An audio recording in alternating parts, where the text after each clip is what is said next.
Well, it might be worth reading. Heard about that bear that was at Sharon's house when I was there? No. I got some good pictures of it. Good afternoon. Welcome to everybody in the gallery. I'd like to call to order this, or call back to order this regular council meeting of Monday, July 8th, 2019.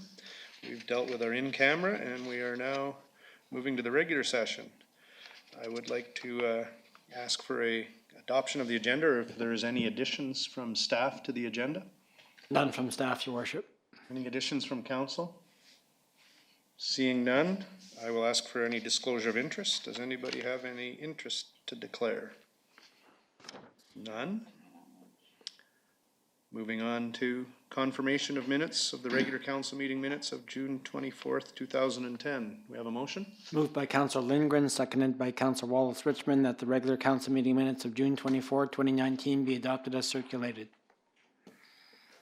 I will ask for all in favor of adopting the minutes. Any items coming from those minutes? Anything that anybody wants to discuss? Okay, moving on to committee reports. We've got minutes from the Development and Planning Services Committee meeting. You have a motion? Moved by Councillor Cannon, seconded by Councillor Lindgren, that the Development and Planning Services Committee meeting minutes of July 2nd, 2019 be received as information. All in favor? Any business arising from those minutes? Any discussion items? No. Next one is Social Impact Advisory Committee meeting minutes of June 14th, 2019. Moved by Councillor Wallace Richmond, seconded by Councillor Cannon, that the Social Impact Advisory Committee meeting minutes of June 14, 2019 be received as information. And is there anything coming from those minutes, any motions? Oh, my screen isn't on, Carl. Oh, there we go. Sure it is. Councillor Wallace Richmond. Your Worship, I just wanted to. Whoops. Do that again. Oh. Here we go. Thanks, Your Worship. Through you, I just wanted to publicly thank Tina Siebert, the manager of Penticton Bylaw Enforcement, and her colleague Glenn Smith, who spent an hour with the Social Impact Advisory Committee discussing the process and the hub model that is used in their community. Okay, thank you. Any other comments on those minutes? All in favor? Carried unanimously. And now 6.3 is the Shuswap Regional Airport Operations Committee meeting minutes. Moved by Councillor Lindgren, seconded by Councillor Wallace Richmond, that the Regional Airport Operations Committee meeting minutes of June 19, 2019 be received as information. And I see that the chair of that, or our member on that, is a Councillor or Mayor Harrison. Do you have anything to add to that, Director of Engineering and Public Works? Anything you'd like to clarify? No, Your Worship. Everything is okay. Okay, I'll call the question. All in favor? None opposed. Carried unanimously. And finally, the Environmental Advisory Committee meeting minutes of June 6, 2019. We have a motion? Moved by Councillor Lindgren, seconded by Councillor Wallace Richmond, that the Environmental Advisory Committee meeting minutes of June 6, 2019 be received as information. And Councillor Lindgren, do you have anything to add to those minutes? No big additions, just that it was really great to have Jan Thingstead there speaking to us, and he had a lot of great information, and I was just actually looking through my notes, see if I could provide you some right now, but I'll make sure that you get it. And yeah, just looking forward to their presentation today. Okay, thank you. Seeing no other speakers, I will call the question. All in favor? Carried unanimously. Moving on to item 7.1, CSRD Board and Brief. I have nothing that I choose to highlight at this point. Does anybody have any questions on any items on that Board and Brief? Okay, seeing none, we will move on to staff reports. Item 8.1, Director of Development Services. We've got an Agricultural Land Commission application number ALC 381. Non-adhering residential use, and I'll need a motion from the floor. Can I have a mover and a seconder of the motion on the screen? Councillor Cannon, Councillor Lindgren moved that Agricultural Land Commission application ALC 381 be authorized for submission to the ALC. I'm assuming that our Director of Development Services is going to speak to this. Your worship, the property under application is located in the Little Mountain Park area, just south of the park, at 4395 10th Avenue Southeast. And the applicant is, it's a multiple name, Brackhouse, McDonald, and Nash. And the proposal is a non-adhering residential use application that was made to the Agricultural Land Commission earlier this year, referred to the city. And the proposal is to use an existing house, the original house that was on the property, and convert that into a detached suite. And as we saw last week, we did receive some drawings showing how the existing dwelling could be converted into a approximate 750 square foot detached suite. And because of that, it would meet our zoning bylaw. I don't know if it would meet the Agricultural Land Commission's requirements for farm help, but staff are recommending support because of the drawings that were included in your package. Okay, and just for the gallery's benefit, we do discuss at the development and planning meeting the week before the council meeting these items, and then this one was forwarded to council unanimously for discussion. Are the applicants here? Do you want to say anything or just answer questions? Yeah, we'll answer questions. I think I pretty well covered all the bases. But Yeah. definitely we'll answer questions. Yeah. Okay. Does anybody have any questions for the applicants or for staff? Well, seeing none, I will call the question. All in favor? Motion's carried unanimously. Moving on to item 8.2, another ALC application, number ALC 383, and I do need a mover and a seconder of the motion on the screen that the ALC application 383 be authorized for submission to the Agricultural Land Commission. Moved by Councillor Cannon, second by Councillor Lindgren. Staff, Director of Development Services. Again, we dealt with this at planning, but bring us up to speed, please. It's another non-adhering residential use application to the Agricultural Land Commission by Veerman for a property located at 6740 56th Street Northeast. This property is 10 acres in size. There's a hobby farm on the property, active hobby farm, and the applicant would like to construct a detached suite on the near the eastern edge of the property.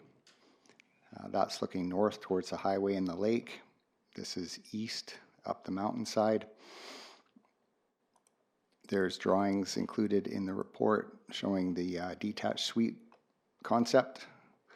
It would not exceed 90 square meters in floor area, and it would be attached to a implement shed for animals. And staff are recommending support of this one as well. Okay, and again, we talked about this at development planning. Are the applicants here for this one? Don't see them. So does council have any questions for staff? Seeing none, I will call the question. All those in favor? Again, carried unanimously. And rounding out our trifecta, 8.3. You see a motion on the screen that the Agricultural Land Commission application ALC 384 be authorized for submission to the Agricultural Land Commission. Can I get a mover? Councillor Wallace-Richmond, seconded by Councillor Cannon. And again, Director of Development Services, you can refresh our memory on this one from last Tuesday. This is another Agricultural Land Commission application for a subdivision, so a little bit different than the previous two, by Rasmussen and Waker for two properties, 4850 40th Street Northeast and 4951 50th Street, Trans-Canada Highway Northeast. There's two properties involved. The smaller one is a small red rectangle, and the large one is a larger, almost triangle. And the proposal is to erase this boundary here and have the boundary go up to here and create a 4-hectare lot fronting 40th Street and another lot fronting the highway. This proposal is consistent with the official community plan policies of the city for boundary adjustments. As I mentioned last week, the OCP policies are very strict when it comes to subdividing in the rural area and ALR. But this proposal does meet the policies that support boundary adjustments such as this. And there was a subdivision approved to create this lot in 2002 under the home site severance policy. The applicants are here and staff are recommending support. Thank you. Do the applicants want to say anything? No, Your Worship. I think staff has prepared a thorough summary, unless there's questions. Okay, thank you. So anybody have any questions of the applicant or of staff? Councillor Lindgren. Sorry, I got it. I'm just curious about the land use here. Can you just refresh our memory about, is this land being farmed? Is that question to? The applicant's coming down, so I think he's going to answer it. And if you want to add anything, Director of Development Services, go ahead. Make sure you speak into that mic, please. It's not really being actively farmed. Our portion of it, the larger lot, could be. It's been farmed in the past. The new lot is all treed and it's not farmed. They would like to develop a little bit of farming, but we can't make any firm plans at this point. Okay, thank you very much. And if I recall back to last Tuesday, is this the one that has a big topography change in the middle of that forest? Yeah. That's correct, yeah. Okay, thank you.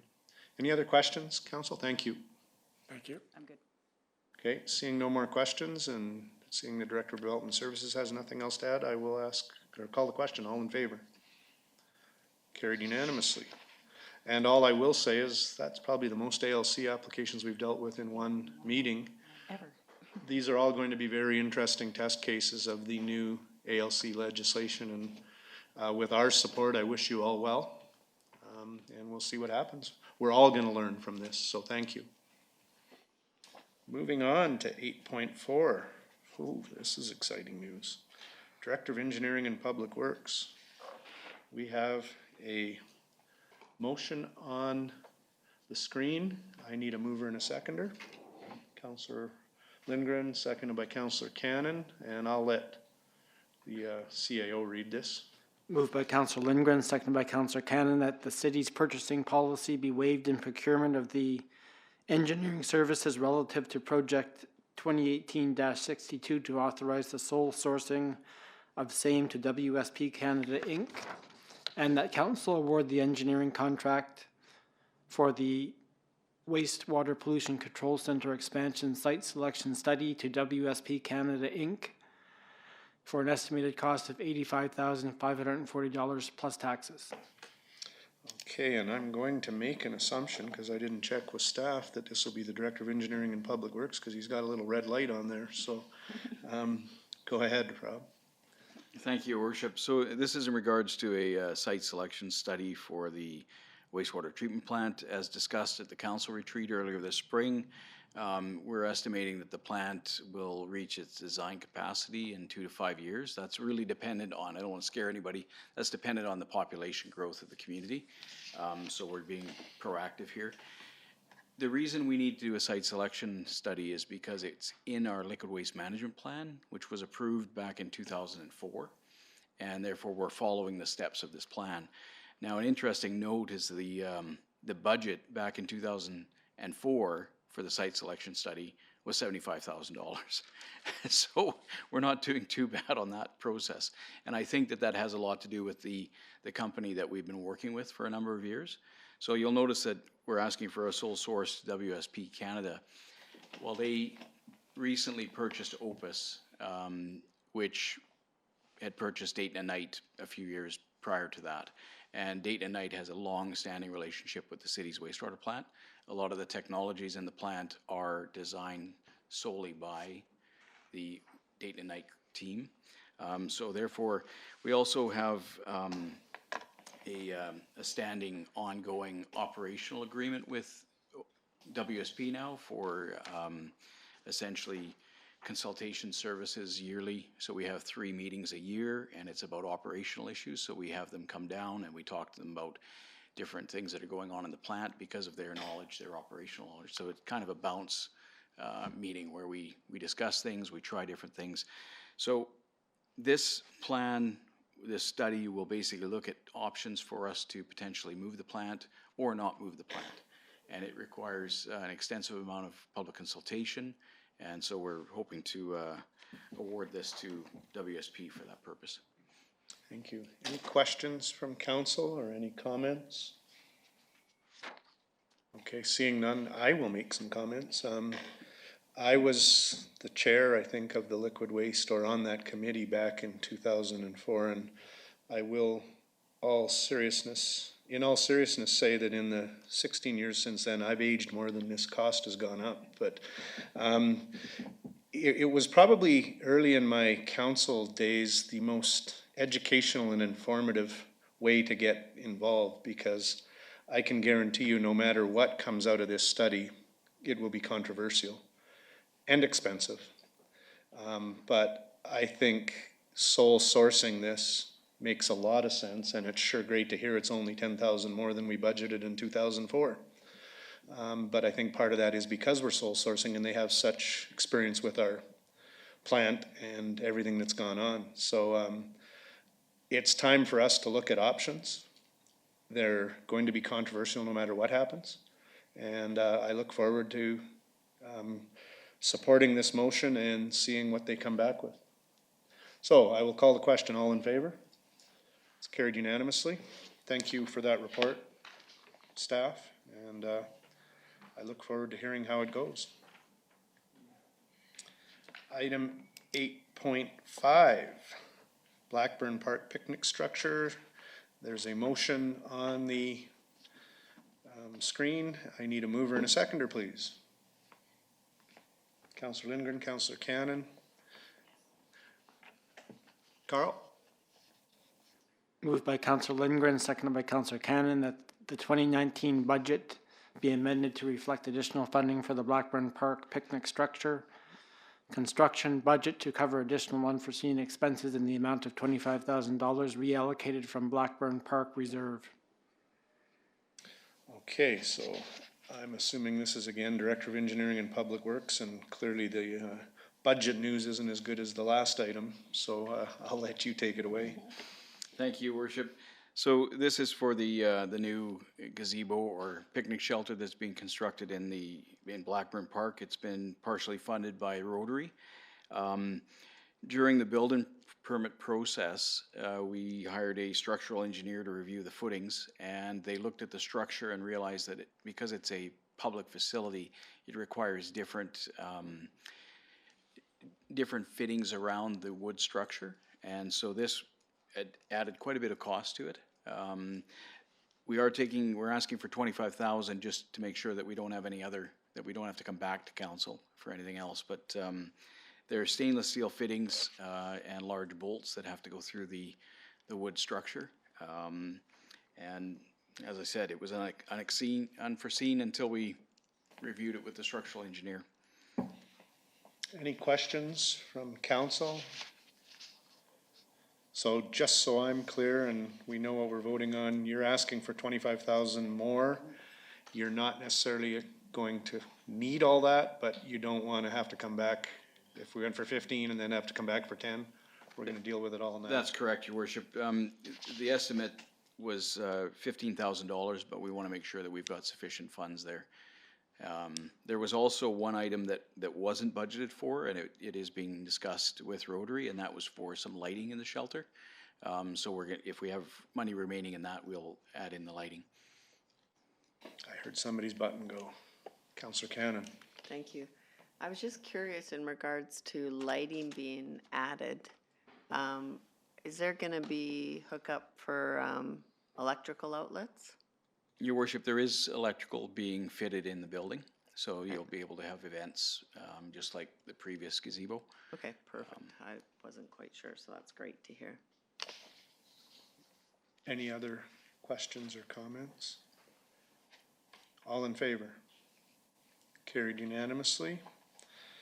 And finally, moving on to the Director of Corporate Services, I've got a motion, 8.6. Do we have a motion? Yes, just one moment. I know.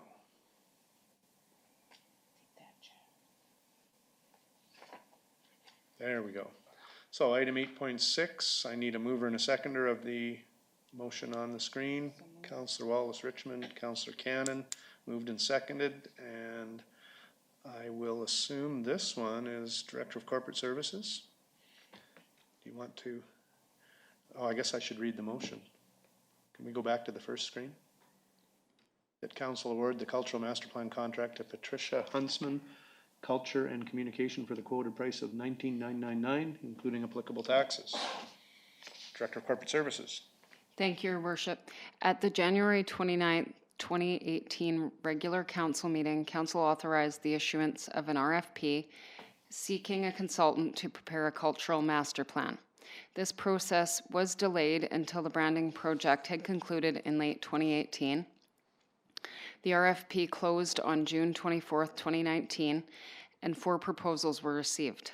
All 4 proposals met the mandatory criteria and were within the $20,000 budget. The task force reviewed the 4 proposals and by consensus concluded that Patricia Huntsman, Culture and Communication, had provided the proposal that best captured the requirements specified in the RFP. The project team has extensive experience, and Patricia herself has worked with arts and culture stakeholders in our community in the past. Councillor Wallace Richmond may have more to add as well. I will ask Councillor Wallace Richmond if she has any comments to add. Thanks, Your Worship. I could talk about arts and culture all day, but I will limit it to a sincere thank you to the task force that has been working since 2015 on the framework that has allowed for this next important step to occur, and the public engagement piece and the opportunity to build a plan that is made in Salmon Arm and made for Salmon Arm is exciting, and I'm grateful to the city and to the task force for the work done so far, and I look forward to what comes next. Thank you, Councillor Wallace Richmond, for all your role in this important next step. Councillor Cannon. Thank you, Your Worship. I just had a question in regards to the process of the RFP. Because WMC was the lowest, usually that's who we would go with, the lowest, or we would see some kind of rating of how you guys rated it. Was there, like I heard it in your report, Director of Corporate Services, but I guess I thought the whole idea of the RFP was the lowest person would get the, No, thank you. unless there was a chart that actually shows us how you rated it. No. I will attempt to, it's almost like that's a loaded question, because had you not had a question, I was going to comment when we have this many people here, but we don't have the students. It was an opportunity for an educational discussion, because I think based on my conversation with some people over the weekend, there's a significant misunderstanding between RFP and tender. And I'm not saying you misunderstand, but the public sometimes doesn't get it. RFP, you look at the bids, but you also build in there's an opportunity to evaluate. And Councillor Cannon's right, sometimes we get the table or the calculation or the point system, and sometimes we don't. In this case, I think it was a little less formal, the evaluation. Is that correct, Director of Corporate Services? There actually was scoring criteria contained in the RFP, and actually next time I will make sure I have that identified very clearly in the staff report, so then you will know what it is. I apologize for that. In this particular RFP, price was only weighted 20%. Okay, And- that was the other thing. Usually it has like how much price is weighted and then the other components, so. Yes, one of the criteria was that all of the RFPs had to come in within budget, and then as long as they were within the budget, they were only allotted 20% of a score for that piece. And then so much for the other components of what they had. That's right. Experience and the actual proposal itself were weighted much higher. Okay. Great question, Councillor Cannon. Like I said, I didn't plant you there with that question because I was gonna comment, because the discussion I had over the weekend was about the tender process. And just to be clear, on a true tender process, you can't take anything but the lowest bidder contractually, is that correct? As long as everybody meets the criteria. Correct. Yeah. So, we have asked in the past for that chart, how staff evaluates. And, that's a great question, and it's, basically, I'm hearing from both staff and our representative that this group provides the best combination, but good question. Any other comments or questions? Councillor Wallace Richmond. Thanks, Your Worship. Since we're talking about it, my way of understanding is a tender describes exactly, specifically what materials are required, how many meters of asphalt, how many drywall, how many feet of drywall, and so it's very specific based on price of the same thing versus a planning process where you might actually get additional services as part of the plan. So you're either getting $18,000 worth of services or $20,000, but the level of service is quite different. So I feel comfortable in the vetting process and how careful the group was to scale this back as a result of the work that was done in the branding project and the swimming pool study. So it's important for me, through you, Your Worship, that council and the community know that originally this RFP could not have gone ahead probably with less than $30,000 or $40,000. So we've achieved efficiencies by piggybacking on other studies that are helping us better understand the future of arts and culture in our community. Anybody else want to comment, ask questions? Okay, I'll call the question. All in favor? It's carried unanimously. Thank you, and thank you to, again, staff and Councillor Wallace Richmond. And Councillor Cannon, great question. Moving on. 9.1, zoning amendment bylaw, number 4341. Can I get a mover and a seconder, please? Councillor Wallace Richmond, Councillor Cannon, mover and seconder, that the bylaw entitled City of Salmon Arm Zoning Amendment Bylaw number 4341 be read a first and second time, and that final reading of the zoning amendment bylaw be withheld subject to Ministry of Transportation and Infrastructure approval. I'm assuming this is Director of Development Services? That's right, Your Worship. The applicants and owner of the property are the Bennetts, and the property in question is 1811 22nd Street Northeast. The property is 1/3 of an acre in size. It's designated medium density residential in the official community plan. It's presently zoned R1, single family.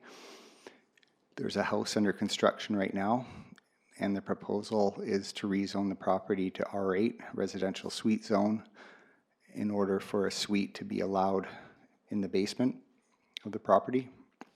There's 11 other properties in proximity or in the area that have R8 zoning. And this property was just recently created by subdivision. As I mentioned, they're relatively large lots. They're actually large enough to accommodate a detached suite, but in this case, it's a secondary suite within the house that's being proposed. Thank you. And this is first and second reading, so the process after this will be? If first and second reading is granted today, then the next council meeting, there'll be a scheduled public hearing followed by consideration at third reading. And if that is approved, then the Ministry of Transportation would need to approve the bylaw because the property is within 800 meters of the Trans-Canada Highway. If the ministry approves it, which I think they would, then it would come back to council for final reading. Okay, thank you. The applicants here? No? Any questions or comments from council? I will just say that I think this is a good spot for R8 as proven by the number of R8s in the area. It's close to schools, shopping, all amenities, and I will vote in support. I'll call the question. All in favor? It's carried unanimously. Moving on to item 9.2. There's a motion on the screen. I will ask for a mover and a seconder. Councillor Wallace-Richmond, Councillor Cannon, the bylaw entitled City of Salmon Arm Ticket Information Utilization Amendment Bylaw. Wow, that's a mouthful. Number 4342 be read a first, second, and third time.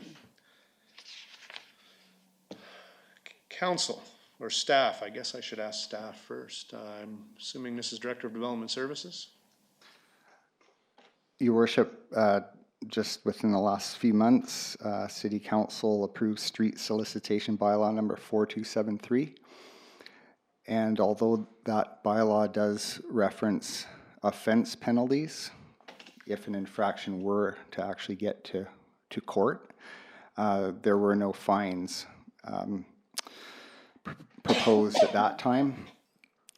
So after the bylaw was adopted, we heard from the staff sergeant of the RCMP asking if there was a fine. We said we're working on that.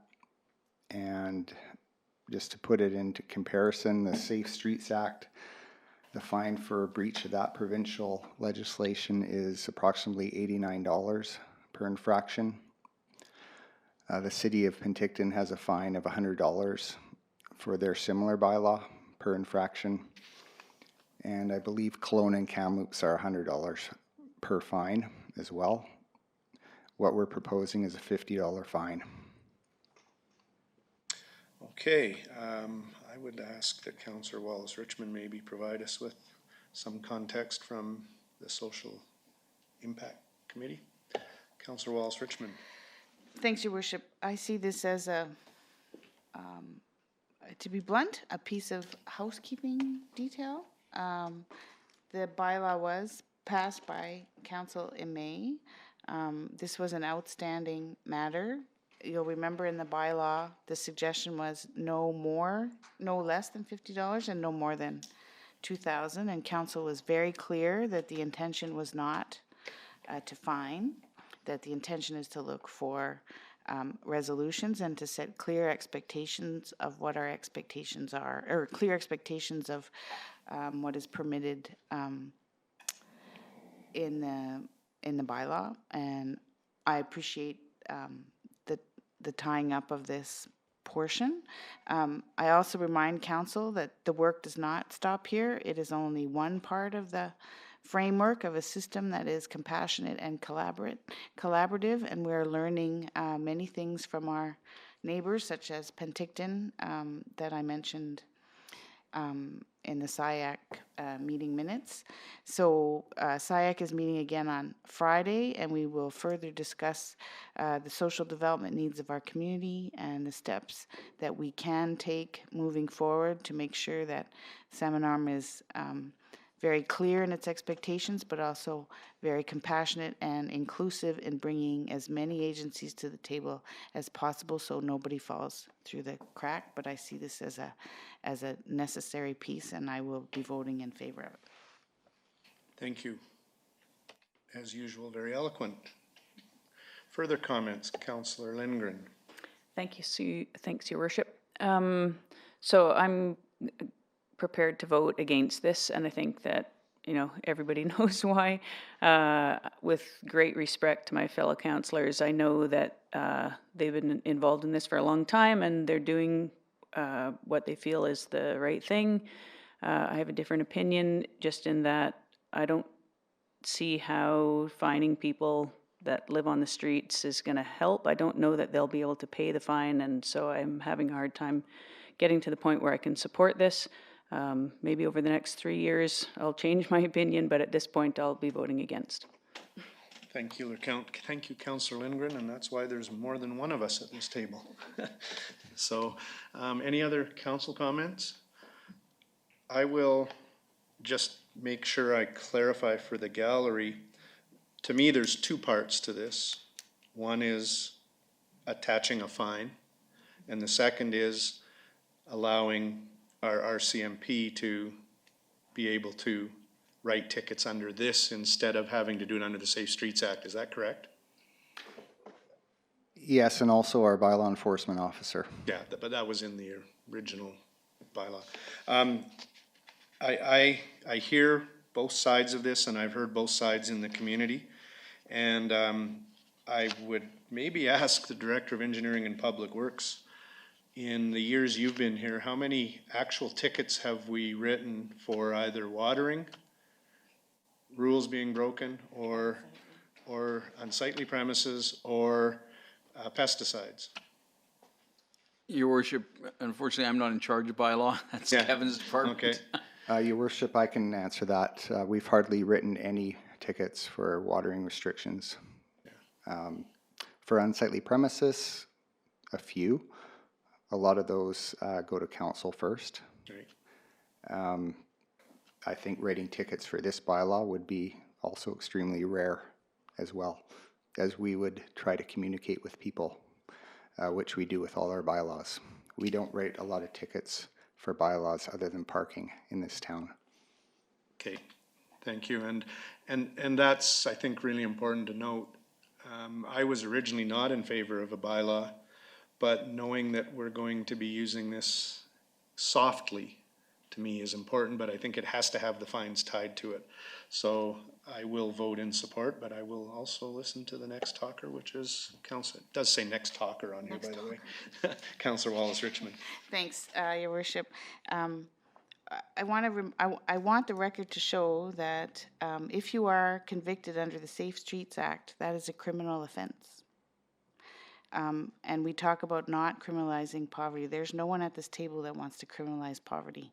However, if we are to have the tools and the leverage to be able to develop a system where we can catch people from falling through the cracks, we also have to do this part. So ironically, the existence of a bylaw with a $50 fine also has the welcome consequence of not criminalizing an act, because once it gets to Safe Streets Act and the RCMP is called and there's a criminal charge, it's out of our hands and we've lost the opportunity. So this is why I'm supporting the minimum $50 fine, and I have zero expectation that it will ever be issued except for an extreme circumstance. And there are other cases in other communities where it's been important for that piece to be there in order to have a complete legitimate follow through of an unfortunate situation. Councillor Cannon, do you want to weigh in? Okay. Seeing no more speakers, I will call the question. All in favor? Opposed? Councillor Lindgren opposed? Carried. 9.3. Fee for Service Amendment Bylaw. There's a motion on the screen. Mover, please. Councillor Cannon. Seconder. Councillor Lindgren. That the bylaw entitled City of Salmon Arm Fee for Service Amendment Bylaw number 4343 be read a first and second time, and that a public hearing be held the regular council meeting on July 22nd, 2019 at 7 p.m. Who is Director of Corporate Services, or is this, oh no, it's back to Director of Development Services. Go ahead, Kevin. Your Worship, this is a proposed bylaw amendment to the fee for service bylaw affecting 10 applications that we presently have at the city, including a new application proposed in here.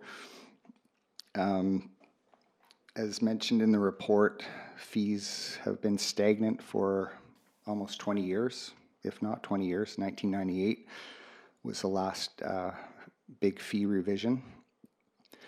And over that time, we know that inflation has risen.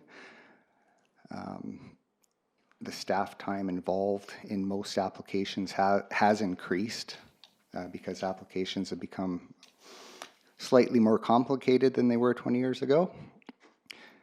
And when you look around at other jurisdictions in proximity to us, similar size, our fees are almost at the lowest end of the spectrum.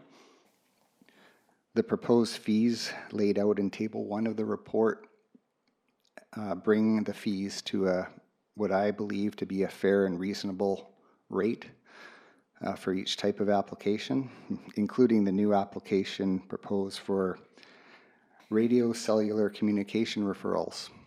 And those relate to our antenna policy, cell tower policy.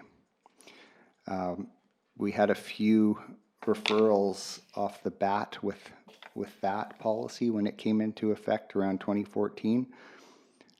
There was no way to recover the costs of the staff time involved with that. Another aspect of this is the advertisement costs that come with some of the applications we're talking about, such as the rezoning application you reviewed a few items back for that rezoning application. That's an example of where the advertisement fees equate to the application fee pretty much of $500. And those rezoning applications, we are required to have public notification in 2 consecutive editions of the local newspaper under the Act. Advertisement fees have gone up, inflation has gone up, and so I'm suggesting the fees go up to what's outlined in Table 1. There's a lot of analysis in the report related to staff time, who's involved in each application, and the process involved, and I can answer questions on those if you have any. Okay, there is one question from Councillor Cannon, so I will. It's not really a question, it's just a comment. I appreciated the report, and when I first looked at the beginning of it, I thought it was quite a big increase.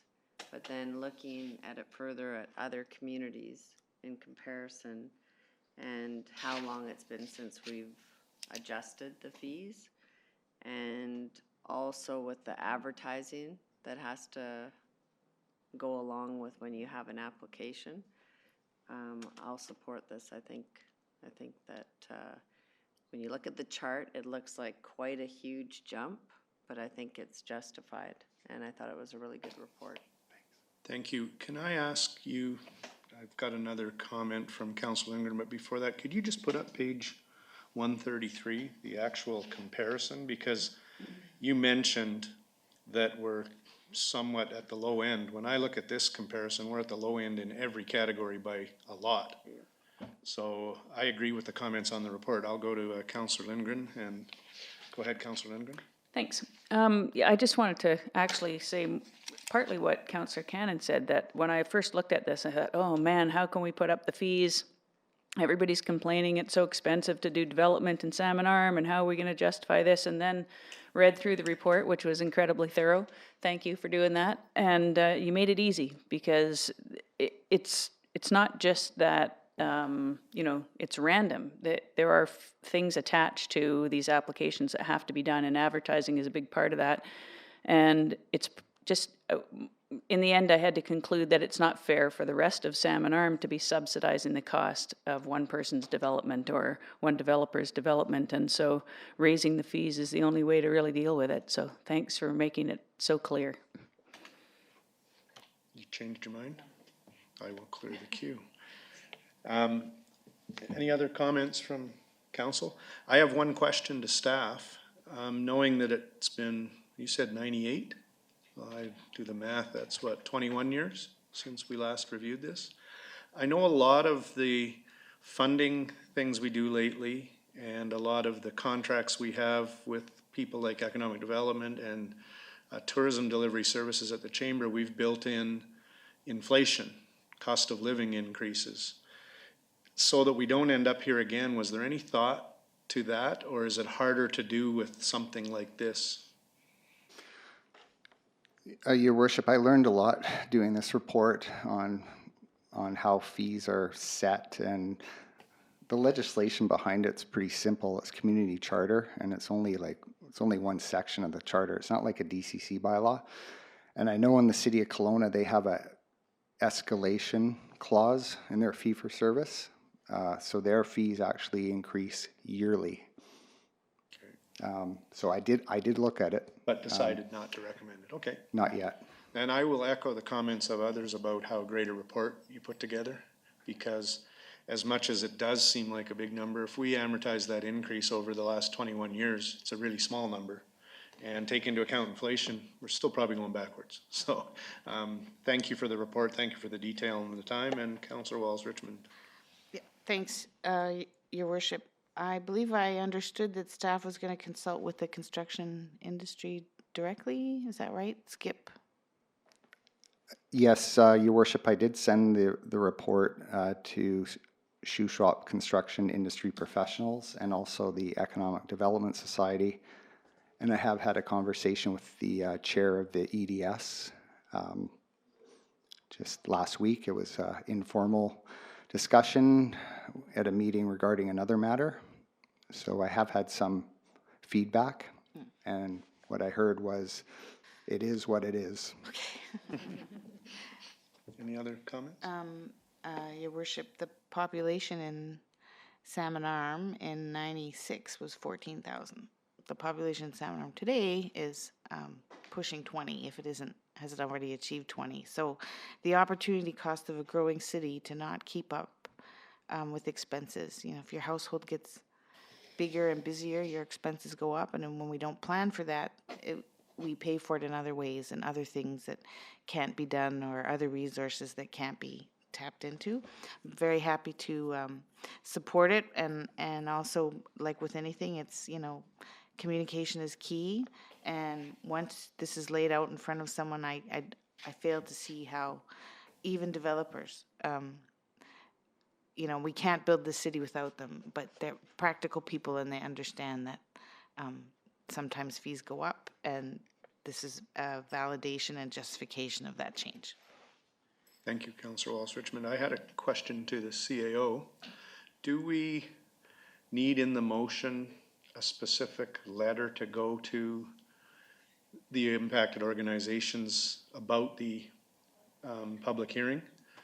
I don't think we need it in the motion. No, we don't. Okay, so the motion is as read. I will call the question. All in favor? It's carried unanimously. And then I would ask the Director of Development Services to specifically invite those organizations that you sent the report to. And that was July 22nd. Am I correct on that date? Yes. So 2 weeks from tonight, we will have the ability for the public, whether it's those organizations or individuals impacted, to come and communicate with us, correct? Correct. Thank you. Thank you, council, and thank you, staff, again for a very well-written report. Moving on. 10.1, reconsideration of bylaws. Mover and a seconder, please, for the motion on the screen. Councillor Cannon, Councillor Wallace-Richmond. Bylaw entitled City of Salmon Arm Zoning Amendment Bylaw. Oh, do we need to read the whole one? Or no, that one. Bylaw entitled City of Salmon Arm Zoning Amendment Bylaw number 4306 be read a final time. Director of Development Services. Thanks, Your Worship. This bylaw refers to the property located at 2520 10th Avenue Southeast. The owner is Hillcrest Muse Incorporated. The applicant is Lawson Engineering and Development Services, represented by Blake Lawson. This bylaw proposes to change the property from R1 Single Family Residential to Comprehensive Development Zone 19, a CD, Site-Specific Zone. One of the conditions, or the only condition for final reading of the bylaw, was receipt of a bond for fencing. And we received that bond last week. So we can move the bylaw forward to you for consideration of final reading. Thank you. Any comments from council? Oh, for some reason you turned it on and then you turned it off before I could hit next talker. That's all right. Anybody else? Okay, I will then call the question. All in favor? It's carried unanimously. 11.1, informational correspondence. Can we get that up on the screen, please? Look at that. I ask and it happens. It's so fun. Okay, any comments from council? Come on, there's gotta be something. No, thank you. Councilor Wallace Richmond. Item 4, Your Worship. Maybe I missed this, but I'm quite sure this went to the Traffic Safety Committee. I just wanted to make sure that had happened and we hadn't missed a step. Director of Engineering and Public Works. Your worship, this was presented at the specific referral at budget. It did go to traffic safety through the assessment program that was done on all of the grade crossings, the rail grade crossings in town. This wasn't identified as a need or a warrant for procedure, so it was left in council's hands to either add it to the budget or decline it. And this year for this 2019, it was declined from the budget. So then the option would exist to come back to budget referrals if the letter writer so wished? That's correct. We would add this to the budget referral for 2020. Thank you. Yeah, I noticed their last line, city staff said last year city staff said it would cost out several sidewalk options for this crossing. I would appreciate staff and council revisiting this matter so it can be considered during the 2020 budget process. So I think it's pretty clear that they will probably have it in specific referrals, and staff's got another letter to add it into the priorities. I think it's just another example of, there's no question this is a valid concern, but when you're prioritizing concerns with limited funds, you can only do so much. So that's what the budget process is for. Anybody else have any comments on this one? Any other correspondence items? You're still on if you want to just keep going. Thanks, Your Worship. Item 7.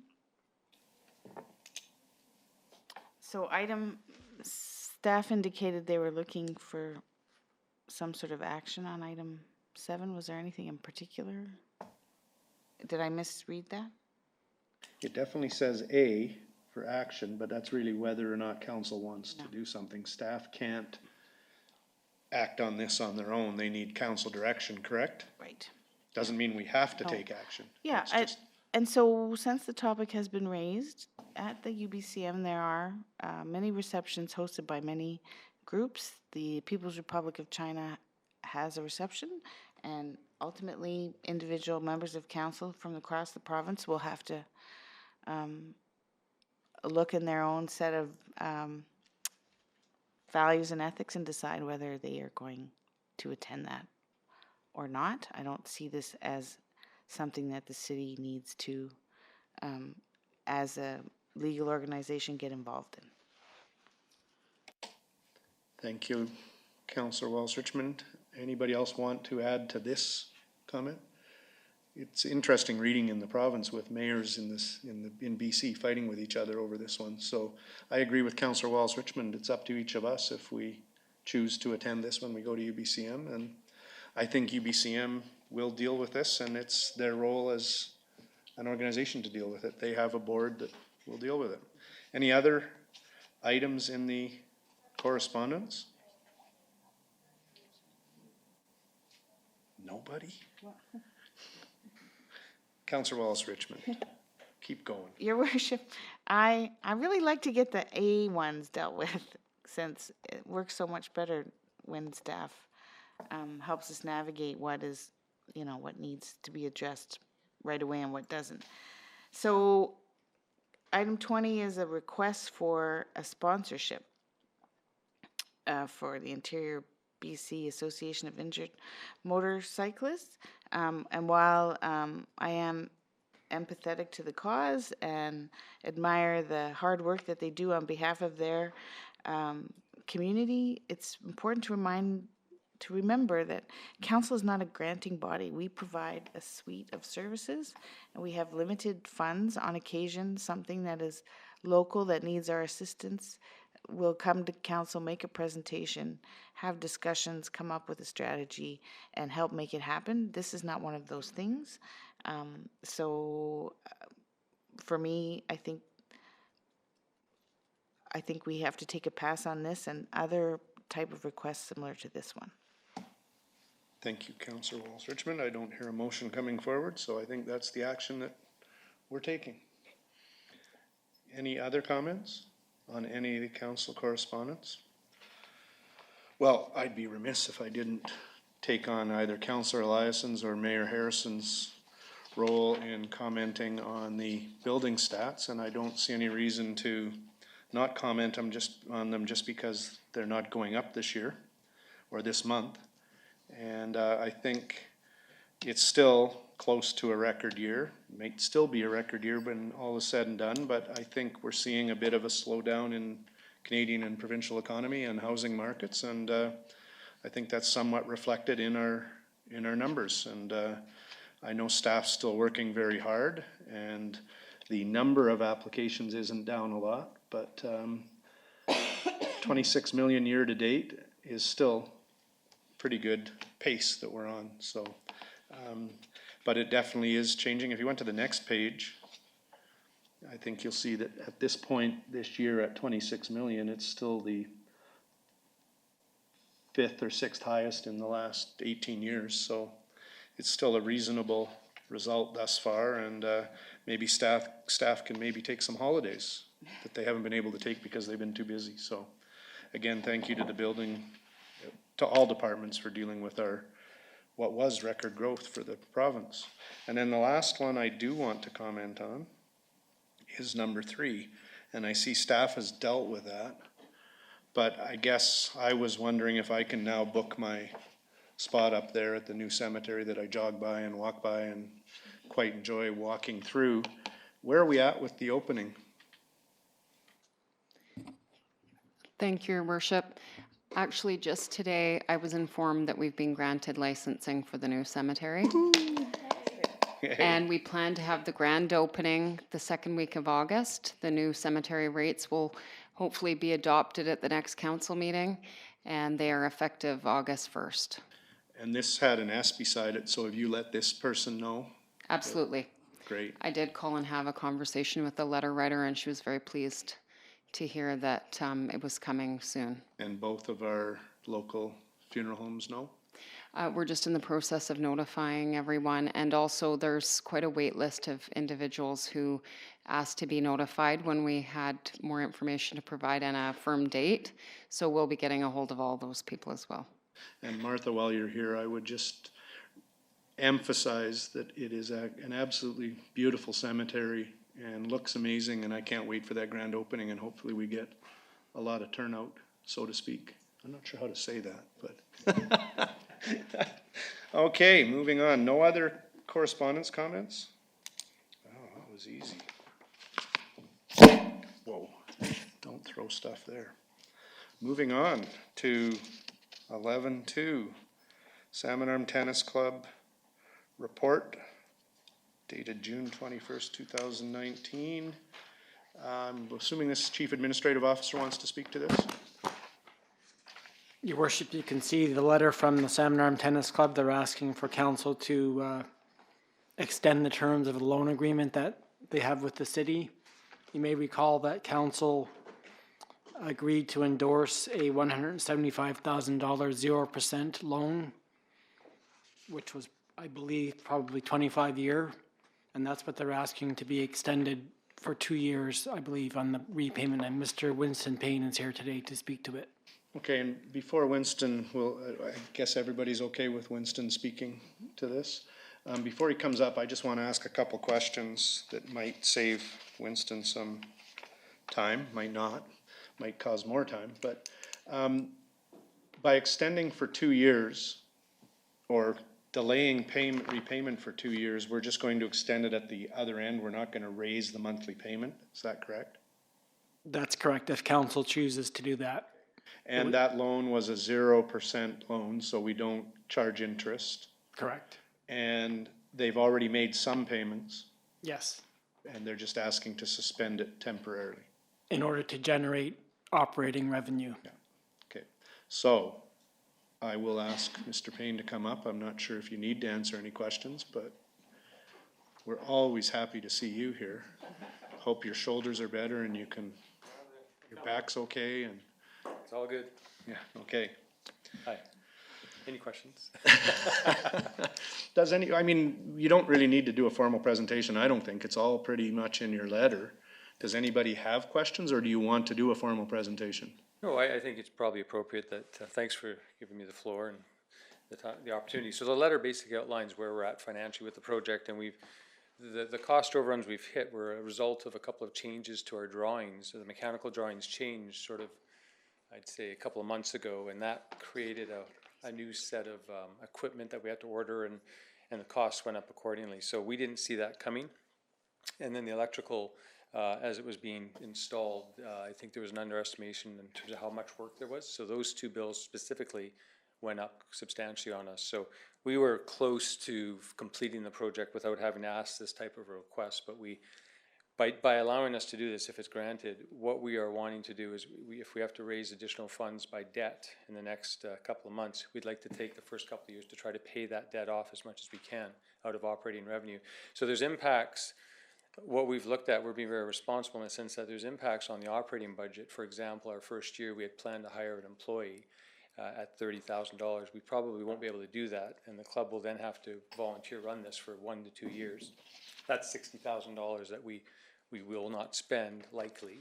So that's half of the amount paid right there. So we're just simply, what it is we've had a cost overrun. We're just trying to figure this out and how to finish the project off. And it's basically $583 a month. So that's $7,500 a year. If we didn't have to pay that for 2 years, that would actually allow us to service new debt and hopefully pay that new debt off in 2 to 5 years. So we're very close. We're just an update. It's exciting. If you pop up there, the entire inside is done. The lights are on, the fans and the heaters are up, and the paving's done as of today. It actually looks like a tennis club in there right now.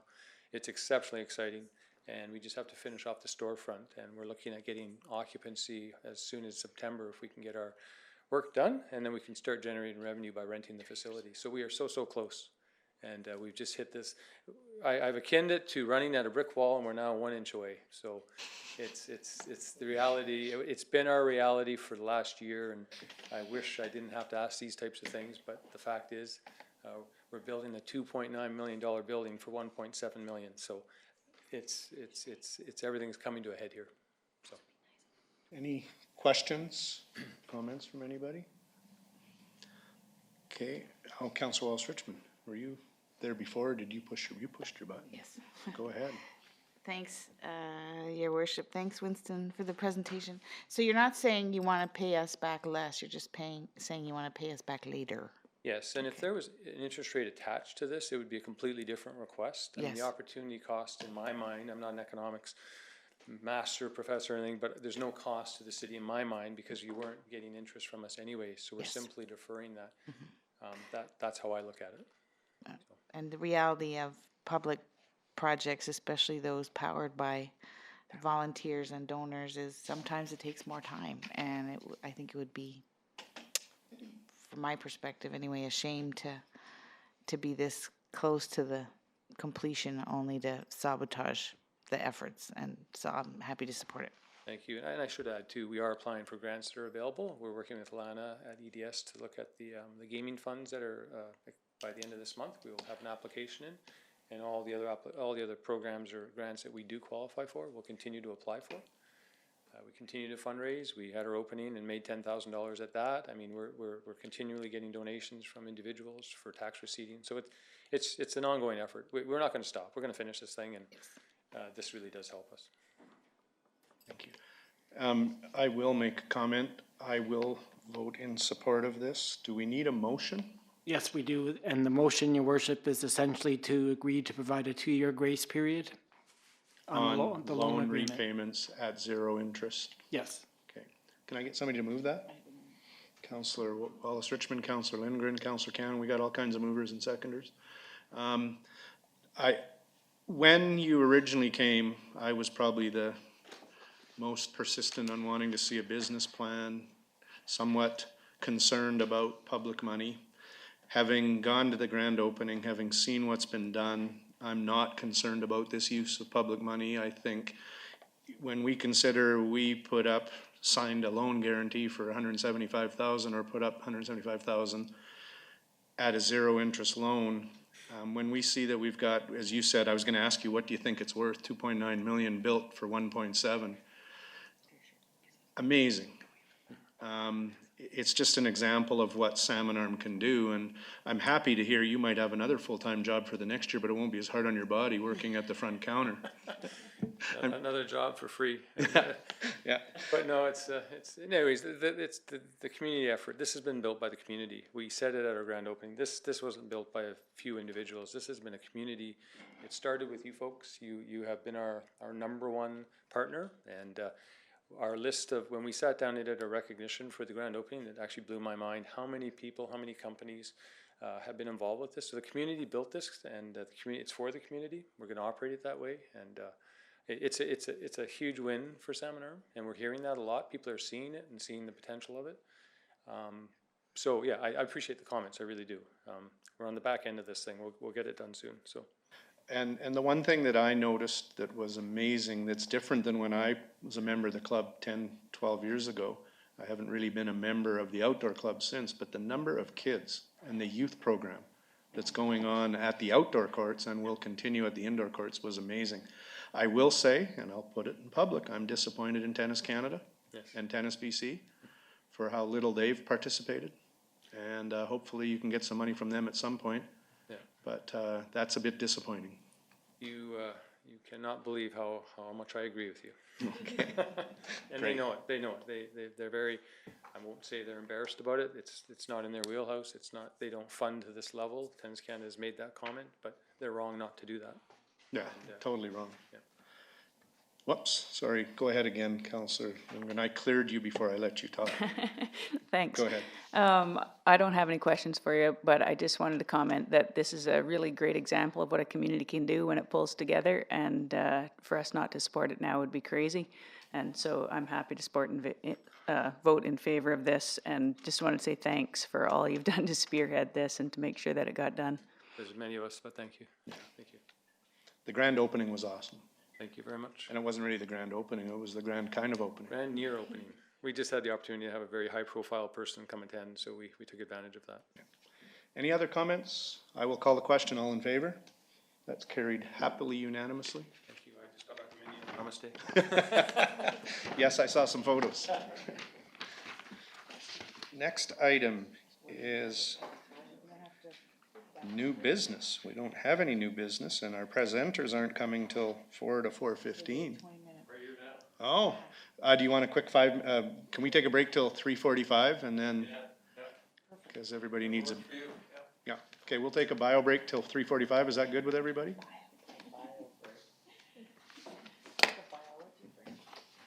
We'll see you in 8 minutes.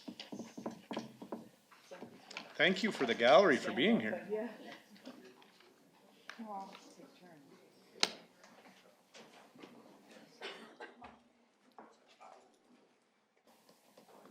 Thank you for the new. I never remember if it's social impact committee or social advisory committee. You said SIAC. Yeah. Social impact advisory. Perfect. Okay. Well done, your friendship. Thank you. I'm not sure. I wish Eliason was here because I'm allowed in this role to speak anytime I want. I don't have to listen to him tell me how many times I speak. God's a fair guy. Can't have it all. Yeah. So after that, We're pretty much done. what are we doing for dinner? We're not, because we don't have an evening session. Oh, really? Yeah, How exciting. How did I miss that? I did too till today. Okay. All right, I can go home and make food. Take care of your family. So we'll have to check with Chelsea on those minutes about. You know, it's sad because My kids are terrible. The kids are on the phone.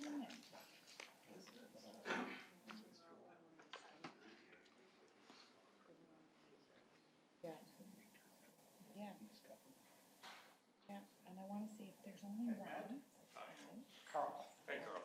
what's But how do you mitigate for There's a little, tripping. Okay, Yeah. super duper. Can you assign Good, someone to good. her next All time right. she takes yeah, the we're all vote? set over. Good. Well, we came early. Or can you give me the passport? I am. He is supposed to be, it's funny, I had a meeting in Campbell's from 2:30 to 3:30, 1:30 to 2:30, which made it tight to get here at 4, so I said to Eric, and there was a bunch of us going there, and then all of a sudden my wife's car wouldn't start. So then I begged on the other meeting, called BCCA, and the guy whacked on a fuel pump, and I took it to the mechanic, and they jumped in my pickup and came, well, Kevin, Alan's not here. okay. I'm the deputy mayor. Okay. I'm the younger one. Okay, I remember. You didn't say better looking one. Well, I have more hair. I'm not sure I'm better looking. He's in way better shape. So welcome and Thanks very much. Thanks for going early. Yeah, no problem, yeah. are you So- waiting for somebody else? Or you want to go? There is somebody coming, but, I'm the main attraction, so he was, anyways. Yeah, anyways, thanks very much. So anyway, it worked out good, so then I just bailed on the other meeting and got my pickup and job and got here early, so.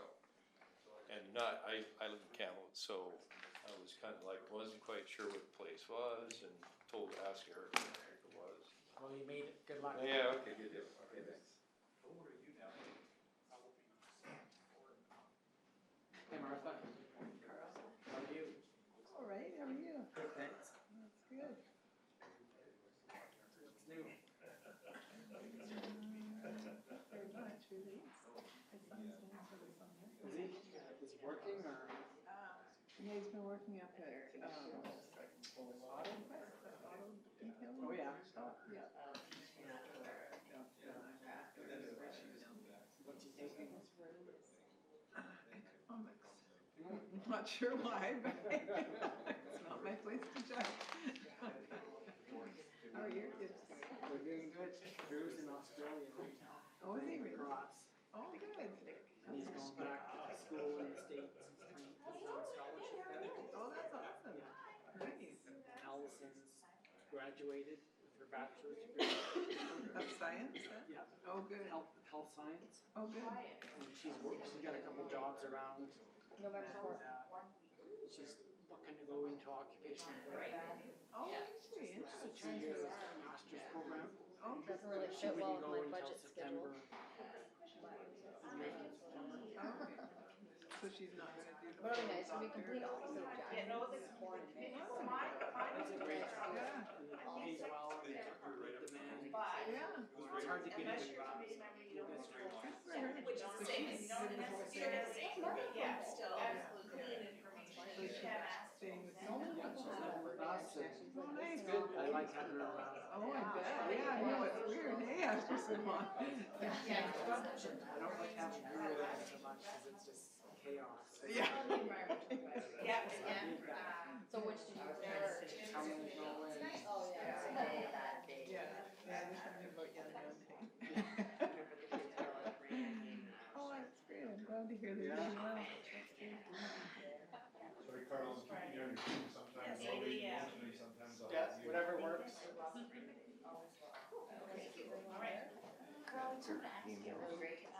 So originally, I was thinking that I wanted to make a motion for the presentation today, but we're not gonna do that.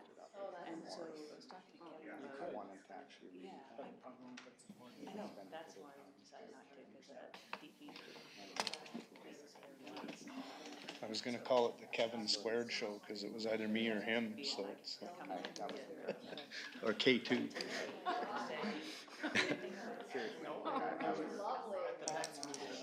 Are we having council statements? Because I have them. Perfect. Yeah, you met with the boat buyer. You were at the- All of a sudden, they're gonna do some highway projects. The boat, oh, the boat fire. No, but that was a liberal phenomenon. I wasn't invited to the government announcement. I don't know why we're. I just talked about that. And then That's a good point. It's- And that's just like- But, do you remember how Oh, May of 2015, I was like this close to saying, really not, really. When he's open, but the man was run off. Anyway, all good. Hey, I got this. Chad's at MIA and Alan was out away. There's always one meeting where someone just left. I had to be able to do this once while I was, there we go. See that? That's how that works. We'll reconvene after our bio break, and our 4 o'clock presenter is here, but only half of them. Is that correct? He said he's the main attraction. He's the main attraction? Okay, the main attraction for our 4 o'clock presenter is here, and I I'm would from like, Kamloops, but the Salmon Arm guy's late, so. well, he's not late, we're early. Or, yeah, okay. Well, Yeah, I'm yeah. assuming you are Brad Bennett? I am, yeah. Welcome, Brad, and if you want Thanks to very introduce much for yourself. having me.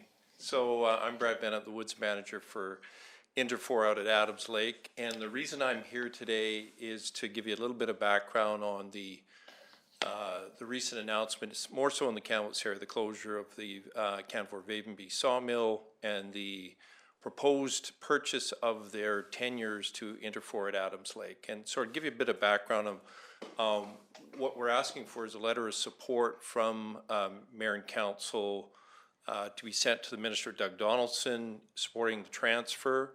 There's a recent piece of legislation, amendment to the Forest Act, which requires a public interest test on any transfer of tenure, publicly held tenures from one party to another.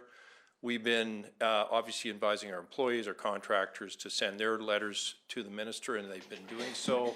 We've obviously met with the Mayor and Council of Chase recently. We're meeting with you, and to give you a little bit of background on what's going on. So a lot of you have obviously heard about the recent announcements that have been happening, not only in the Vavenby area, but also in 100 Mile House, et cetera. And a lot of this is a function of the mountain pine beetle epidemic that hit us in the early 2000s. Really what happened there is that it ended up killing a lot of the log supply that was destined to be harvested in the future. So essentially the trees died, most of them died in around 2000. We've been salvaging that volume for the last 15 to 20 years.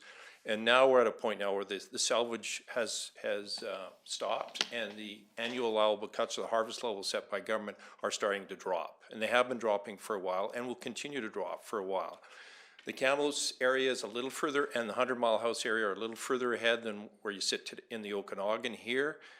The Okanagan timber supply review process is currently ongoing, and there's an expectation there will be some drops there. So, you know, unfortunately, it's a situation where we knew this, as those of us that are in the business, we knew this was coming. These days are coming, and there's a bunch of circumstances. The markets were very high in 2018. Log prices got bid up quite high, and the markets came off in 2019. So it created basically what I would call a perfect storm. So I'll give you some facts on this one.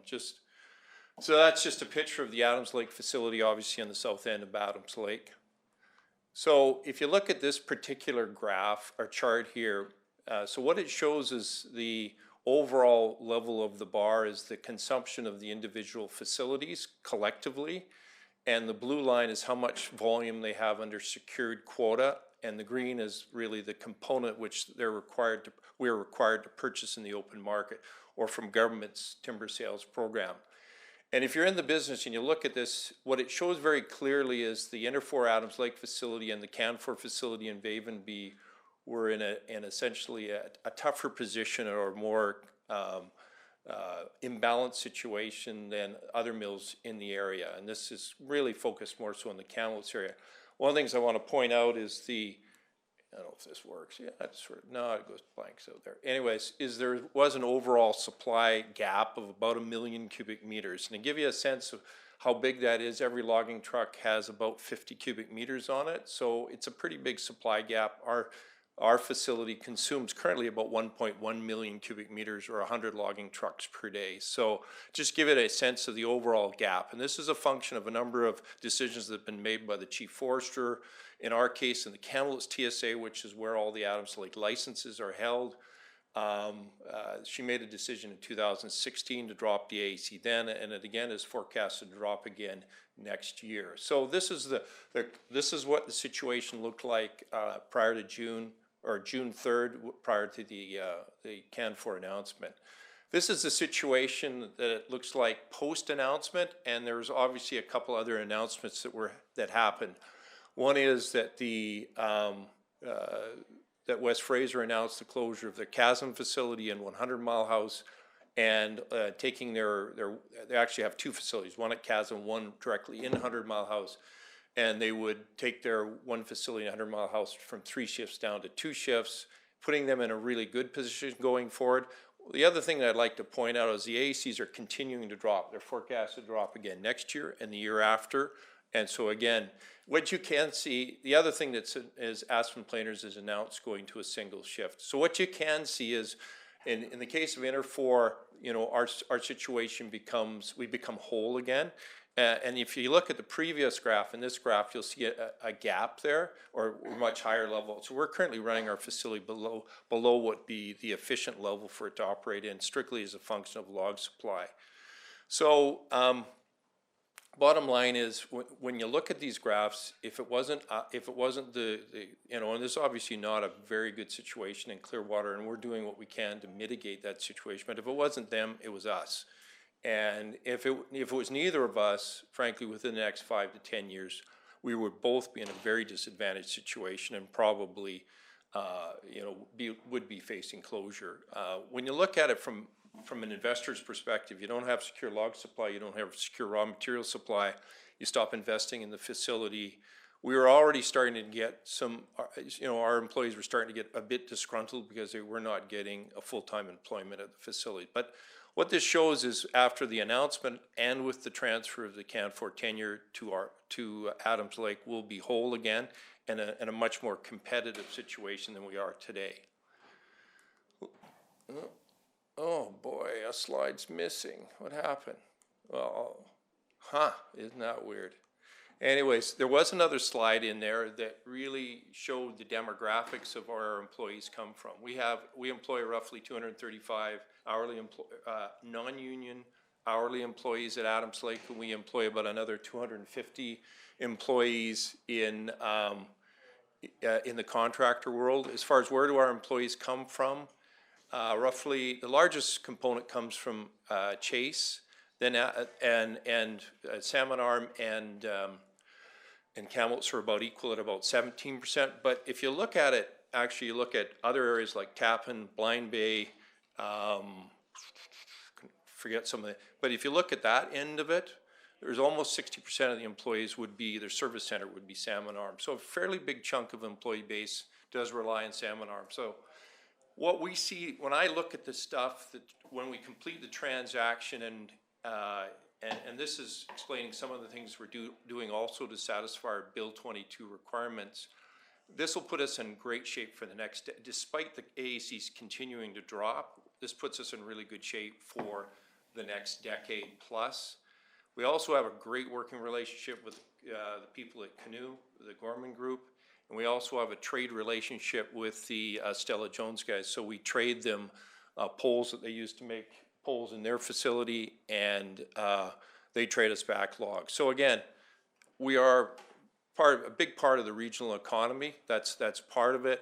We're looking again for your support to allow the transfer to occur. Some of the things that we're doing to try and mitigate the impacts to the community, and this is just a map basically. You see in the star in the green is our current Adams Lake operating areas. The light brown are Toco, and you can see the very sort of the purple areas are the assets that we're purchasing from CAN4. Again, it's geographically, it's a really good fit for us and does a lot of things for us. As far as what we're doing, we are working with CAN4 and working with the community of tomorrow. I'm on a forestry working group meeting in Clearwater to try and mitigate, or what I would call soft landing, that community. It's unfortunate. They've lost their last sawmill. We are working with Gilbert Smith Forest Products to enter into trade arrangements with them to allow them to continue to operate in the valley. We've committed to maintaining a hub of contractors in the North Thompson so that that core economic sort of employment base continues in that area. We're working with what I would call the 5 key First Nations groups, and we've been offering them some economic partnerships. I know the SIMP group, which is the most prominent one in the area, has chose to, engage government first. We have got a meeting with them. We've got some creative solutions to involve them more so in our business. And we've committed to further access to logs that we don't consume at our facility, that is cedar, larger logs that don't fit to some of the secondary manufacturers in the area. And the other one key thing is we're the largest chip supplier to Domtar. And Domtar, if we lost Domtar, it would be a significant impact to the region with no access to a place to sell your residual fiber. So again, why I'm here is for your support. The other ask is that I know you have your municipal BC council BC meeting with the province coming up in September. I think it is worth your while, and we have asked the same thing for you to engage with the minister and ask him what he's doing to manage the transition that is hitting the interior of the province with the forest sector. That's it. Any questions? Thank you for your presentation. I do want to ask the CAO a quick question. I know there's 2 motions. Do we want those on the floor before we discuss or ask questions, or should we just go ahead with questions right now? I think questions would be appropriate first. Does anybody have any questions for the presenter?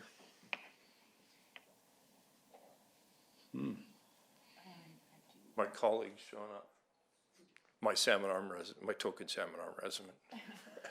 He was usually late for volleyball too, so. I know, yeah. They were talking about tennis just before. Yeah, that, you're too, 5 and then you minutes missed early, I that know. too, so. Any questions? Oh, Councillor Wallace-Richmond, go ahead. Thanks, Your Worship. Through you to the presenter, thank you for presenting. Of course, we are well aware of the impact in our community and our neighboring communities. I'd be willing to support a motion. I would need a strong reminder from you that in no way would this upset our Gorman Brothers canoe plywood mill. No, it actually, if you look at it, what it does is takes, what we were doing was to support our mill. We had a log yard set up in Golden. We were purchasing logs really solidly in Gorman's backyard to continue to support our facility. So with this happening, what will happen is we will not continue to run that yard. We'll run it until we complete the sales that we have, but there won't be the pressure in the south end of our timber supply area that there has been in the past, so it actually will relieve some pressure on those guys. And it will, the reality is, without this rationalization process happening, there are too many mills and not enough logs, and it creates a situation where we're all unhealthy. So unfortunately, somebody's got to go to let us all be healthy going forward. So if you actually, take my word for it, it actually, and you can ask the guys at Gorman if they would support it or not. I think they would. They see this as, and we have a great relationship with them. Actually, today, we're actually dewatering cedar logs that were originally destined for our mill, because all of a sudden with this purchase, we've acquired a bunch more wood. We're actually dewatering it and sending it out to Revelstoke right now. So I think you'll find it's just relieving pressure in the overall supply situation. We will start to, consolidate where we're harvesting and be less sort of, geographically diverse as we are today. So, yeah. But feel free to ask those guys. No, I appreciate that. I just need to hear it publicly. I'm familiar with a little bit how the industry works, and you have a supply problem, but also you don't necessarily control prices. It's a commodity, and the government is you're selling to the government. So I too agree that the scene's going to change, and we need to keep as many afloat as possible without extending a problem that isn't going to go away. It's so not going to go away. If you think this is a solution, then I'm happy to support a motion such as this. Thank you. Councillor Cannon. Thank you. Kind of a similar question. I would think that kind of the forestry industry is really a small group, really. And would Gorman Brothers, would they at all be interested in that fiber also, or? Like, I find They it, could be, but geographically, it's a, you know, if you Yeah, can see, looking at the it's up map. at the, in north end of, so it would be, economically, it'd be difficult for them to make good use of it, right? and so my thought is, they have no idea that you're interested in that fiber up there, or I would think. Oh, no, they- they're very aware of it, yeah. Yeah, they must be aware, but you just haven't had that conversation with them, just, Yeah, I guess understanding how it works. Do you all are at one table and, you know, have these discussions of where you're going when a mill closes down, or? No, so what happens is, obviously it's, you know, there's people are affected by this. So Canfor had some discussions with a number of licensees before it was public, obviously, and so they would have shopped it around to whoever they could get the best, you know, price and fit with, basically, and we were successful in that process, and then it comes out publicly, and then it's, we don't own the license today. The minister has to approve the transfer, and then we're into this you know, Bill 22 public interest test that we're in today. But, you know, I phoned somebody like, you know, Mike Johnson or you know, I don't think, it wouldn't be a good fit for them. Geographically, it's too far away. What happens is, since we're getting logs out of the North Thompson, our pressure on the open market in the south here becomes less. So we, you know, we stop competing as hard for logs in the south end as we would with Gorman in the past. We've got you know, we do joint projects with the Gorman Group. We have we're currently doing a joint project with the Okanagan Indian Band where we split the volume 50-50. We do a program of cutting a full 2-inch blank program for them. So it's a green product that we sell to them in a rough form, and they remanufacture in their facility at West Bank. So, and we sell them veneer logs on a fairly regular basis too. So it's, I think you'd find that they would be supportive of it, provides relief, and Interfor becomes less competitive, or need to be as competitive as they've been in the past. We've been in the past, won't be there because we've satisfied a log supply elsewhere. So the other question I had, not that I fully understand it, but a lot of different smaller communities have community forests. Yes. And they own timber licenses, I think is how that works. Right, so, yeah. So would this purchase, or if it went through for Interfor, would it affect some of those smaller community forest initiatives that smaller communities are doing with timber licenses? So there's two community forests in the North Thompson. One is the Wells Grade Community Forest, which is essentially the community of Clearwater. One is the what do they call it? Lower North Thompson, which is held by the community of Barrier. And so they currently have them. There's no impact directly on them. What the Clearwater community has asked for is that a portion of, they wanted, their aspirations is to increase the size of their community forest. So they've requested that a portion of the volume be set aside for their expansion of their community forest. And some of the First Nations have also said we would like a portion of the volume. We've had some discussions on that, but we have not completed those discussions. That would be part of, yeah, that's all I can say. That's their aspirations, and we as Interfor don't create community forests. Community forests have a very preferential stumpage rate.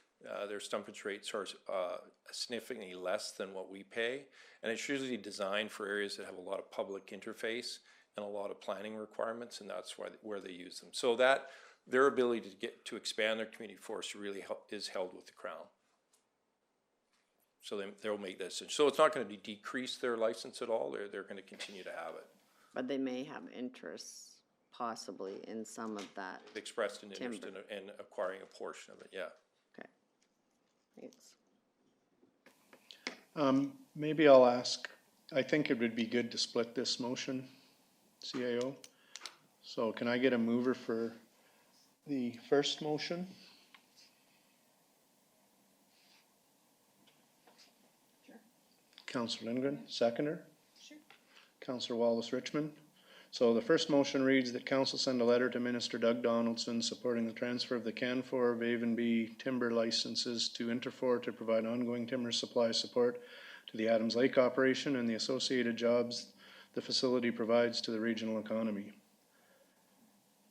Moved and seconded. Any comments? Anybody else want to speak? I know we started early. Do you have anything to add, young man? Well, for me, yeah, I mean, I've been working for Interfor for 10 years, and when I broke the news to the log buyer at Gorman, just to help answer that question, he was immediately relieved. It was on the soccer pitch at soccer, but he saw it as a positive because then, like Interfor, we've always been able to do well competing for purchase wood, and so he saw it as a positive because then he could gain more fiber in the south. So. I mean, it's good for me, my family. I've lived in Salmon for a while, so I'm of course happy for this. So that would be my 2 bits. Okay. Any other comments from council?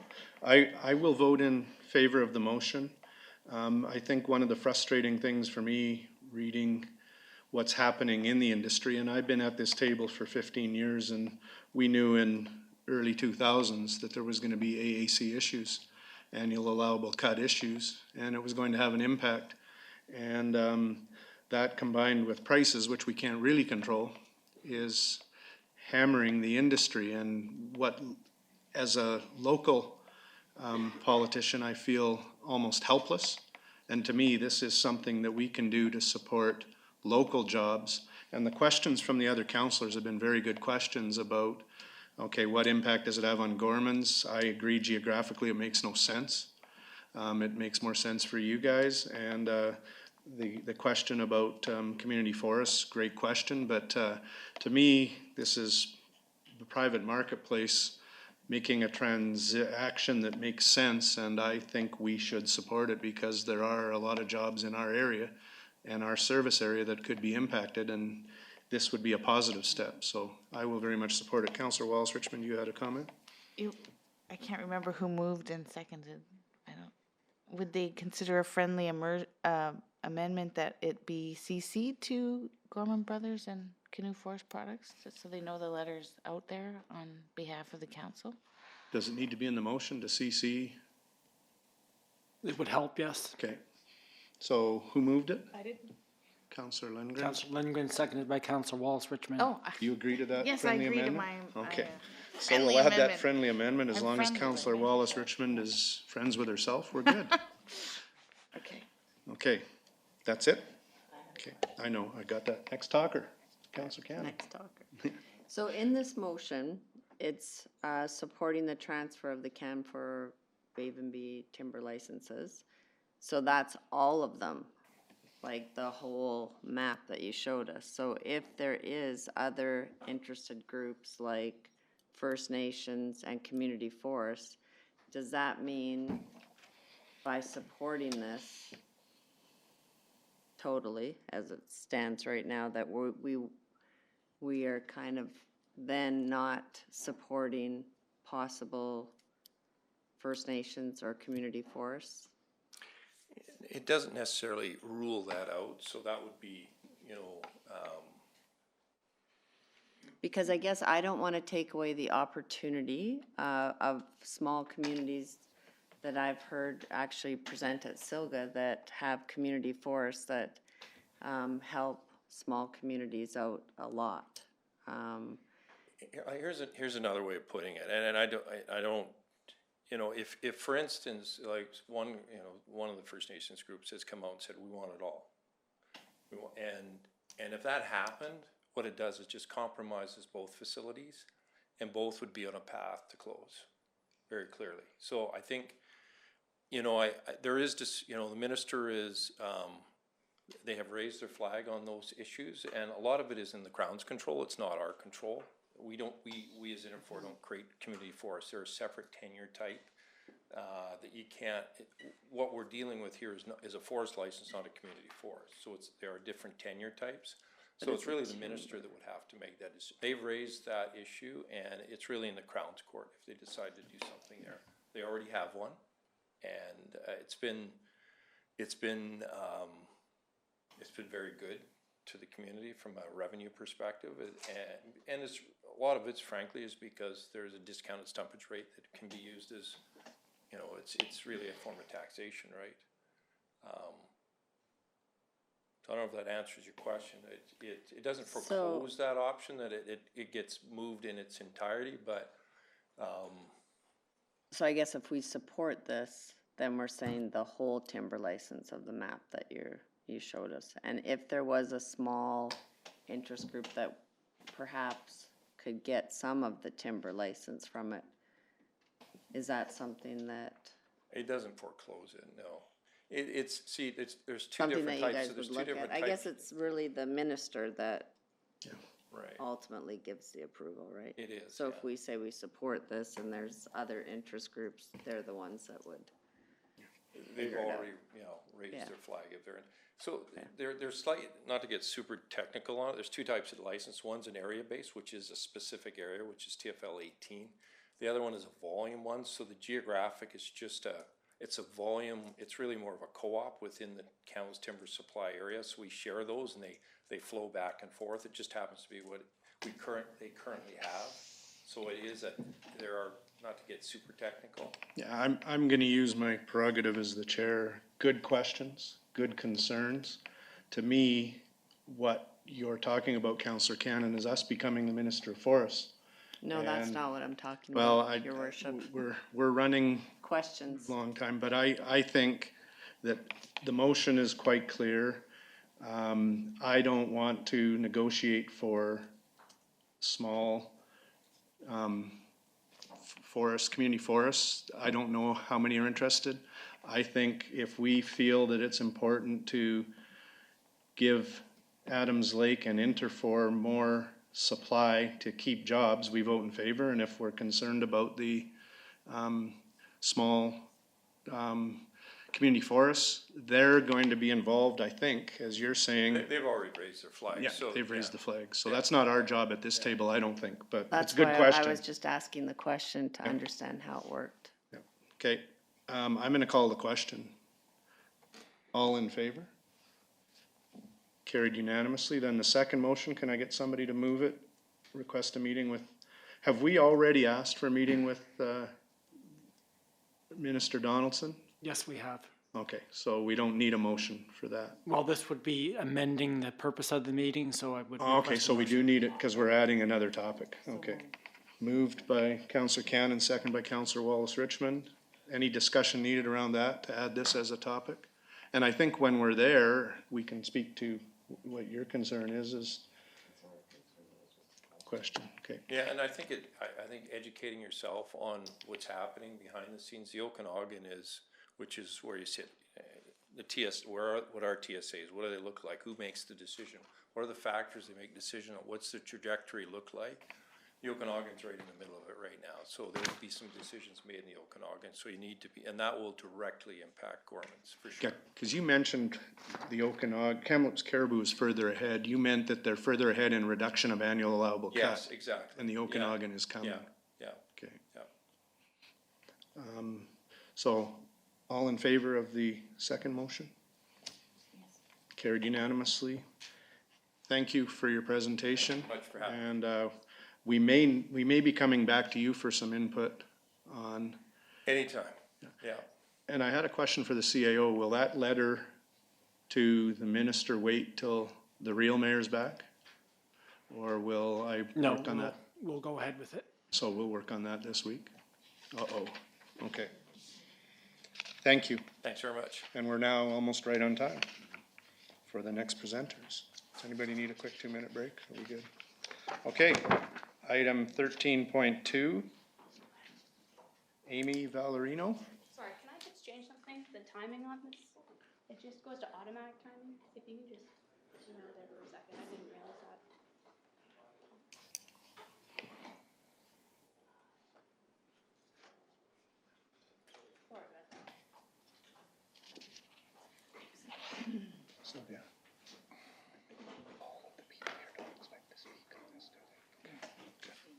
have to mention that. And then this clicker, or this clicker, you just, nothing too crazy? Okay. Welcome, Amy, and all of the guests, I'm guessing, are all here to support you. I don't know, maybe. It's our item, so I'm assuming that's why they're all here. Our second to last item, and I don't think they're here for the last one, so, I don't know. well, welcome. Thank you. Good afternoon. My name is Amy Valerino, and I'm speaking on behalf of the Environmental Advisory Committee, the EAC. I'm glad to see there's such a large attendance in the audience. Just to reiterate, since there is an attendance in the audience, the EAC's role, we are to advise the City of Salmon Arm on environmental matters and recommend policies to be developed. Many of you in the audience will recognize this photo in Salmon Arm that was taken and is from the Salmon Arm Observer, taken in 1998, when climate change first wreaked havoc on Salmon Arm in the form of a forest fire. That was 20 years ago. Where are we now? I know. Over the past year, the EAC has been working to assess what can be done in Salmon Arm to address the obvious, climate change. This item has been on our agenda for the whole of 2018-2019 year. We have diligently been working to answer this. We've had a few guest speakers from the city, thank you, to answer some items, and we have had community members at large lobbying us to speak to council. The conclusion we reached was to set a motion in our March meeting this past year to City Council to acknowledge that A, there is a climate emergency, and to develop a plan of action via a leadership action plan, and to use us, the EAC, as collaborators and advisors. The EAC would argue, and many people in the community and the country would argue, we are indeed at a critical point in history with respect to climate change. Daily, we're inundated with climate change-related catastrophes. Species loss, warming rates tripling in northern Canada, 10 years to meet our emission targets. But one thing is sure, and all these reports allude to it, we need to act now. There is urgency, and all levels of government, including local government, and individuals need to work towards a common goal to curtail the future climate woes. Another critical message in all these reports is there is no benchmark anymore.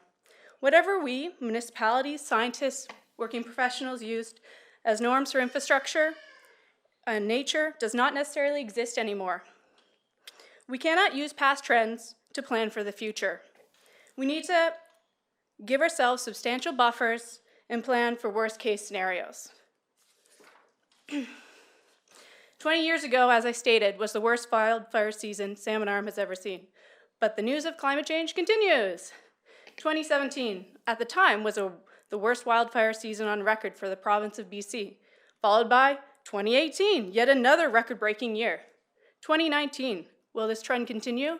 Spring was droughty, now we've got some rain. Who knows, maybe we'll get lucky this year. But it's not just fires, we also have spring flooding. There's unpredictable freshets with rain on snow events happening that happened in 2017, 2018, 2012, 2013. I don't know before that because that's when I moved to Salmon Arm, but as I recall, it's just become very unpredictable. Snow, rain events, spring events. And all these climate-related emergencies, they do come at a price. The cost goes towards rebuilding infrastructure, as well as upgrading and maintaining it, valuable emergency resources such as fire, police, emergency management, healthcare, and the lost dollars towards the city's economy, specifically tourism, due to air quality and fire risks. Tolls of these events have not gone unnoticed in Salmon Arm. I don't know if anyone is familiar with the last photo there, Roots and Blues last year. Big tourism industry. Anyways, about a month ago, the town hall meeting was hosted in Salmon Arm for the Green New Deal. Council has received briefing on this meeting. So what became obvious at this meeting was a couple things. First, the citizens of Salmon Arm are ready now to take serious, tangible action towards climate change. And secondly, climate change does not just affect one demographic. As you can see in the photo, all age groups were present voicing their concerns. The citizens of Salmon Arm are ready to continue the momentum that has started here. And I imagine, based on this, would widely support the declaration of a climate emergency and action plan. As I stated earlier,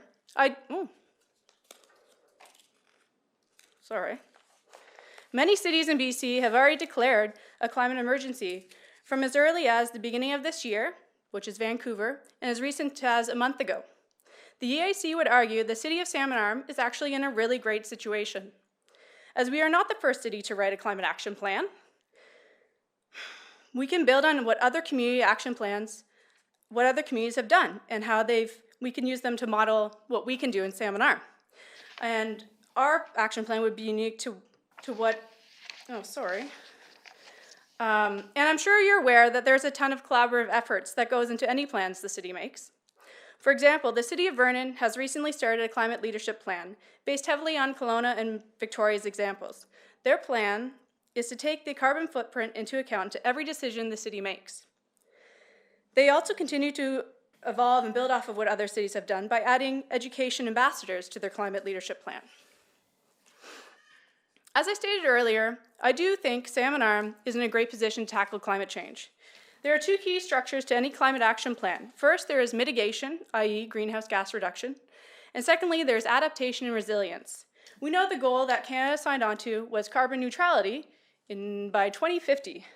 It's lofty, but I believe it is doable. And Salmon Arm has already implemented a strategy for greenhouse gas reductions. Adaptation and resilience is definitely more convoluted. There are multitudes of ways to improve a city's resilience through adaptation. For example, mandatory fire smarting properties in cities, stormwater management, planning for droughts, addressing local food security. Some of these items Salmon Arm is already working to address. I'm proud of the steps that the Salmon Arm has already taken. We have a state-of-the-art methane capture facility at the landfill. We've reduced our plastic footprint by adding a ban. The city has just introduced a composting program for citizens through Spa Hills, along with commercial composting that has already been in place for the last few years.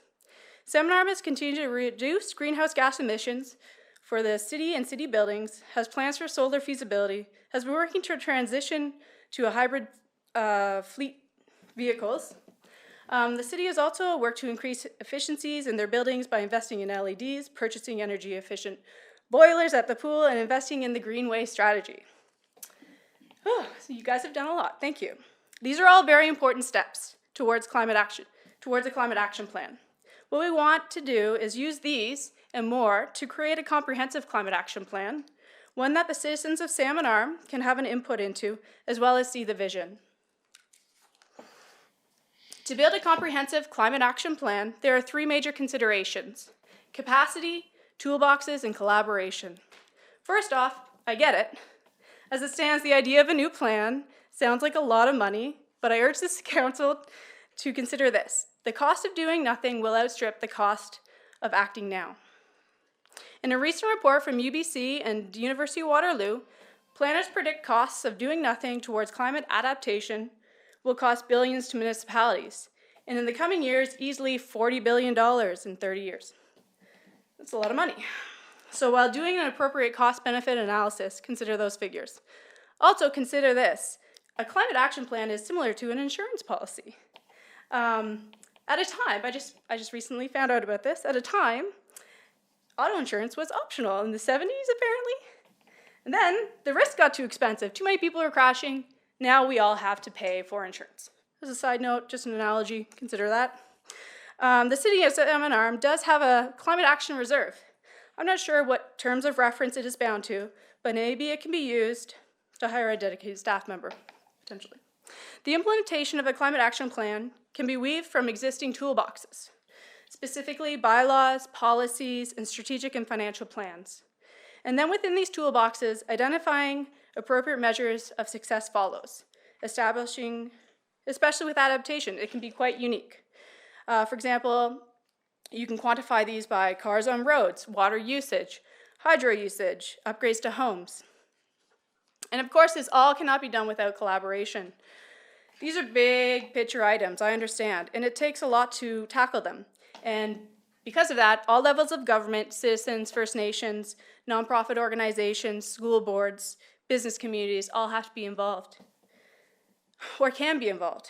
For example, the city of Vernon partnered with the University of SFU, or Simon Fraser University, with their climate leadership plan, and they were able to benefit from funding that SFU brought and the collaborative expertise.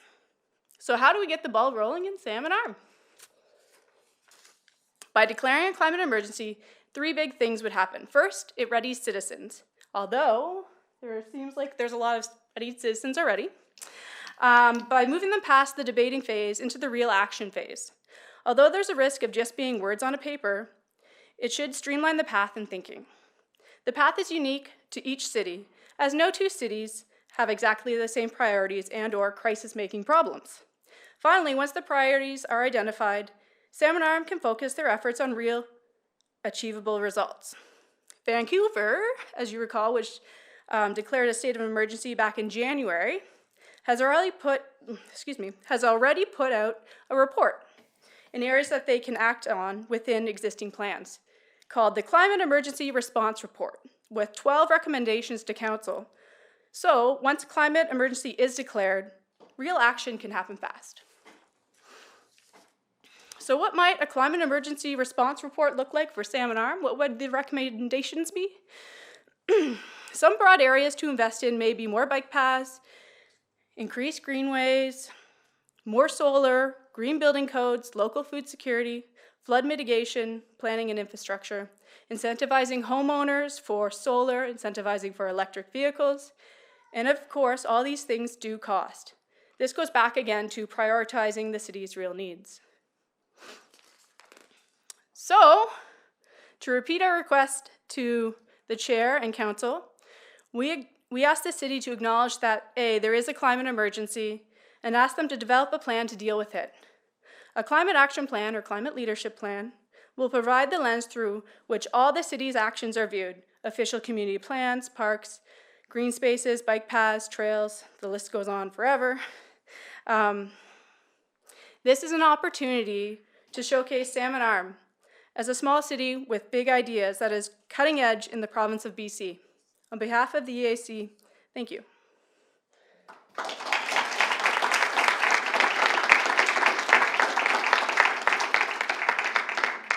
Thank you for your presentation and for finishing 4 minutes ahead of your time. I speak really fast. That was well done.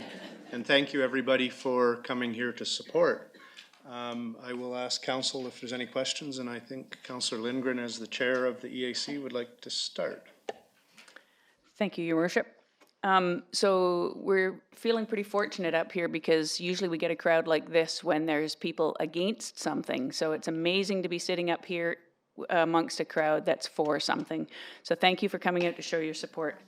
I'm proud to be part of a community that is thinking globally and acting locally. And that's evidenced here today. I want to thank the committee for their presentation and for their ongoing work. And we want to recognize that climate action is a real threat to our way of life and to our planet. And we want to thank you for pushing us to work harder to make sure that we get to a place where we can save what we have. That's going to be hard work, and we know that it's expensive. It takes dedicated time, talent, money, and we want to work towards that.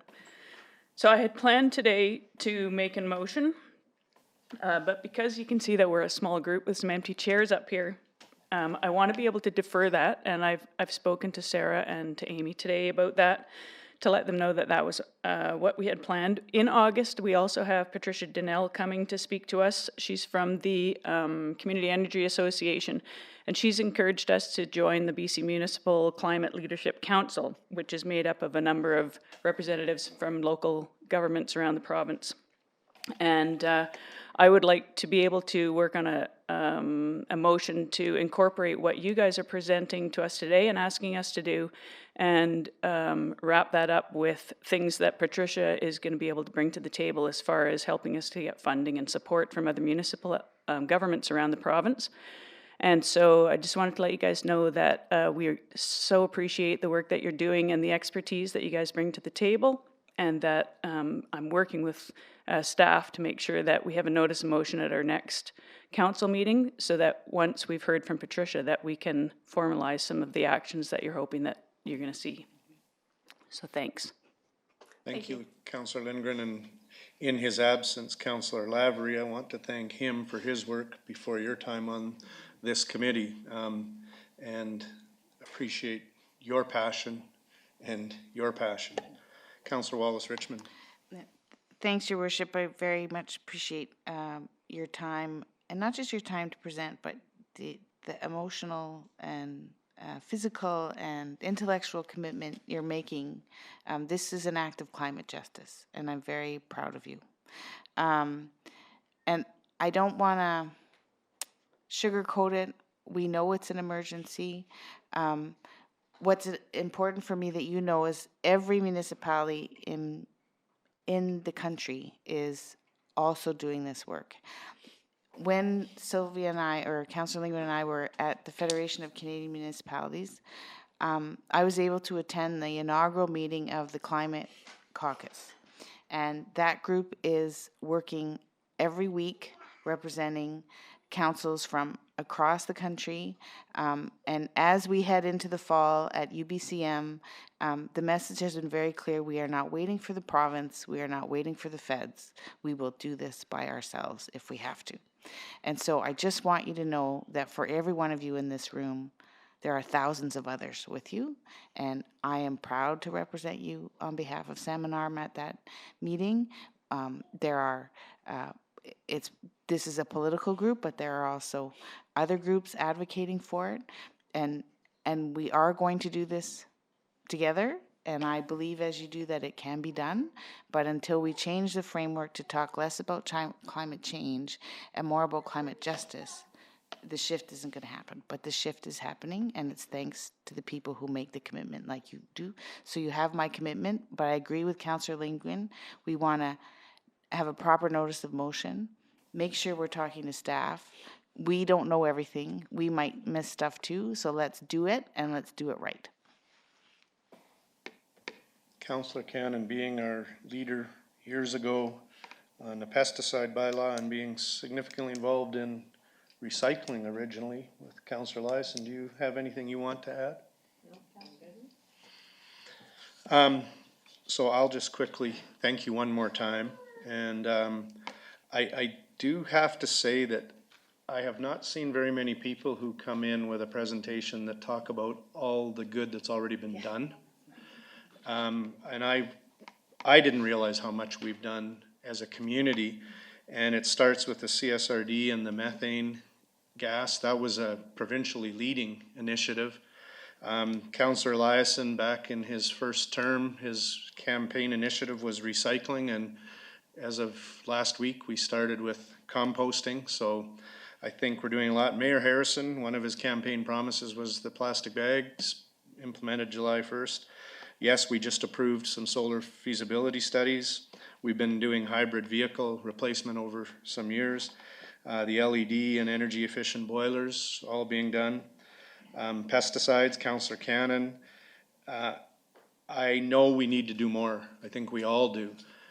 What I will ask is that you are patient from a point of view of, you talked about climate action leadership, and I would prefer that the true leader, the mayor, with his full council, is involved in this. So we do have a process where you make a notice of motion, and then it comes to a future council meeting, and I'm not going to ask everybody to be here for that unless you want to be. But the fact is there is a process. I think the future presentation by Patricia Donnell will be important to build into this. And personally, I would like to see us go to UBCM and hear about best practices and learn more there and make sure what we develop is actionable, is, as you mentioned quite clearly, we need a toolbox, we need capacity first of all, and we have to check with staff as to what capacity is. We need the toolbox, we need to figure out how our tools in our toolbox will help us develop this, and we need collaboration. And I think from my point of view, it's important that all 7 of us are here for this discussion. And secondly, it's important that perhaps we will learn a lot more at UBCM about all of this, like Councillor Wallace Richmond and Councillor Lindgren did at FCM. And perhaps, I'm not saying we wait till October, but I'm saying we at least wait till August and go through the formal process. But I think we can make this better and more actionable if we collaborate with some other communities as well and learn from them. And that's what UBCM is all about. Not suggesting we wait till then, it might be sooner, but I'm gonna leave that to the real mayor, not the fill-in mayor or the deputy mayor. So I hope you all understand that. I'm not trying to delay it, but I think it's an important decision made by the whole team in working with staff. But one of the best presentations I've seen in 15 years at this table in recognizing what has been done and in recognizing how much more we have to do. Okay. Okay. Thank you. I'm not sure if I'm supposed to say anything else. You can, I don't make presentations to council very often, so I'm not sure if there's some sort of process. you're not bad at it. Great job. Yeah. Okay. Does there anybody else have any comments? Everybody? Can we take a picture of you guys all here supporting this? What if we don't support it? What if we don't support the Green New Deal? Like, I was at the Green New Deal. This isn't. Okay, it's not, sorry. Say I don't support it. So it's a good opportunity. Okay, this isn't a public meeting and not everybody can speak, but you know, when we had the panhandling issue, we had public meetings. When we had marijuana, we had public meetings. When we've had a number of issues that could be controversial, the current and past councils and staff have wanted community input. So what I'm hearing is perhaps when we do bring this forward, we need to do it in an evening session with an opportunity for public input. Because we've got a lot of people here. I made the assumption everybody's here to support you, but some are here with concerns about issues. I think it's a community conversation that we need to have, and that's one more reason not to make a motion and vote on it today. So I think that's a lesson learned for all of us here. Okay. So it's not, this isn't a public meeting with a public input session, but I think what I'm seeing is we should have that. Oh, she's taking a photo just to show. Some people don't want their picture taken, so. Yeah. Well, thank you. Thank you for your presentation. Thank you for your energy. And the EAC committee, thank you for your energies and time. And as I said, the EAC is definitely willing to collaborate and build on this and do any education. In our terms of reference, the education component is in our EAC. So, you know, in 2 months' time, if you guys do motion and everyone's in agreement that this is an amazing idea, you know, use us. That's what we're here for, to support you guys. And I just think from a timing point of view, I've heard also when you have public input in the summer, everybody goes, well, why did you do it in the summer? So I'm thinking after UBCM in October might be the best timing, but we'll work on that. And we value your input, and you do have some significant proponents at this table. Totally, and you know what? By the end of summer, when the province is on fire again, maybe this room will be even more full. Yeah, thank you. I'm an optimist.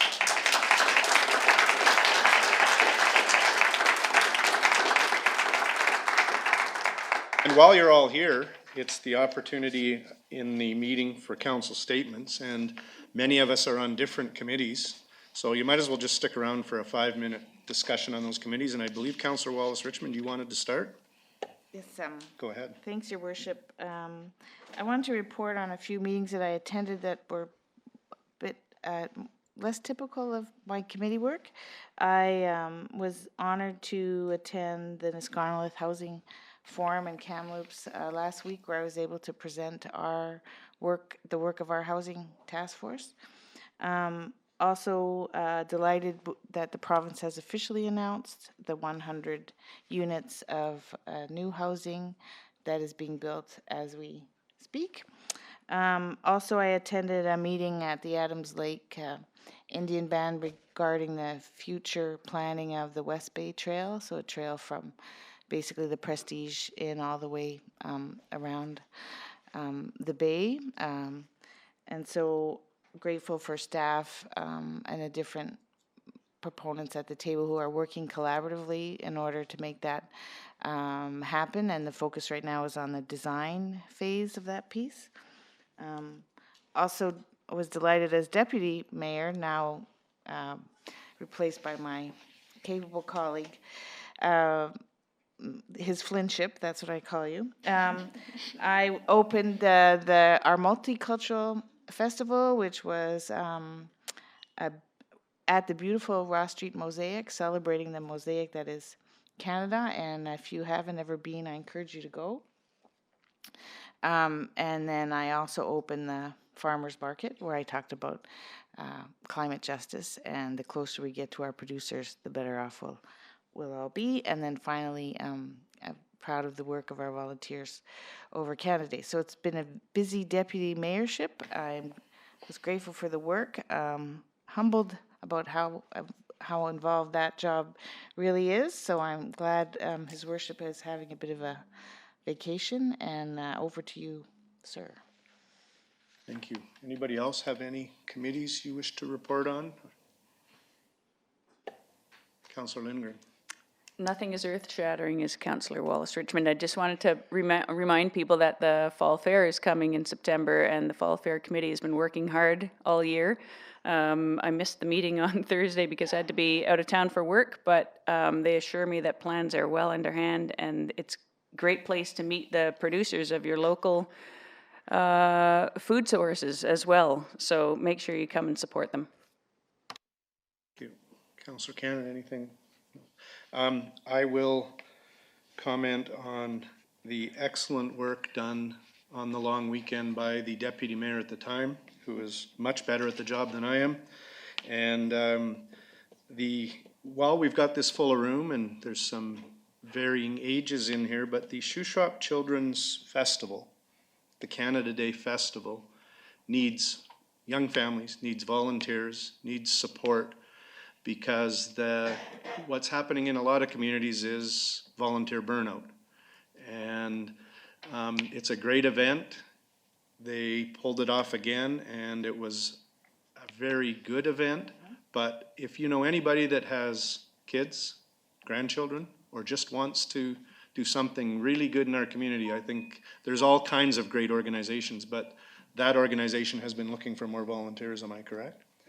And I do want to personally thank Councillor Wallace Richmond for all her work on our fireworks. I was in my boat right in front of Canoe, and that's the best fireworks show I've seen up close. It was awesome. So it was, and all of the people on staff, Aaron and everybody else that did it. But you guys just missed the tennis club presentation, and yes, we have things to do, but we are lucky to live in this community, and it's because of people like you, people like our staff, and people that get involved that make it so great. So thank you, and thank you, Councillor Wallace Richmond, for your work on Canada Day.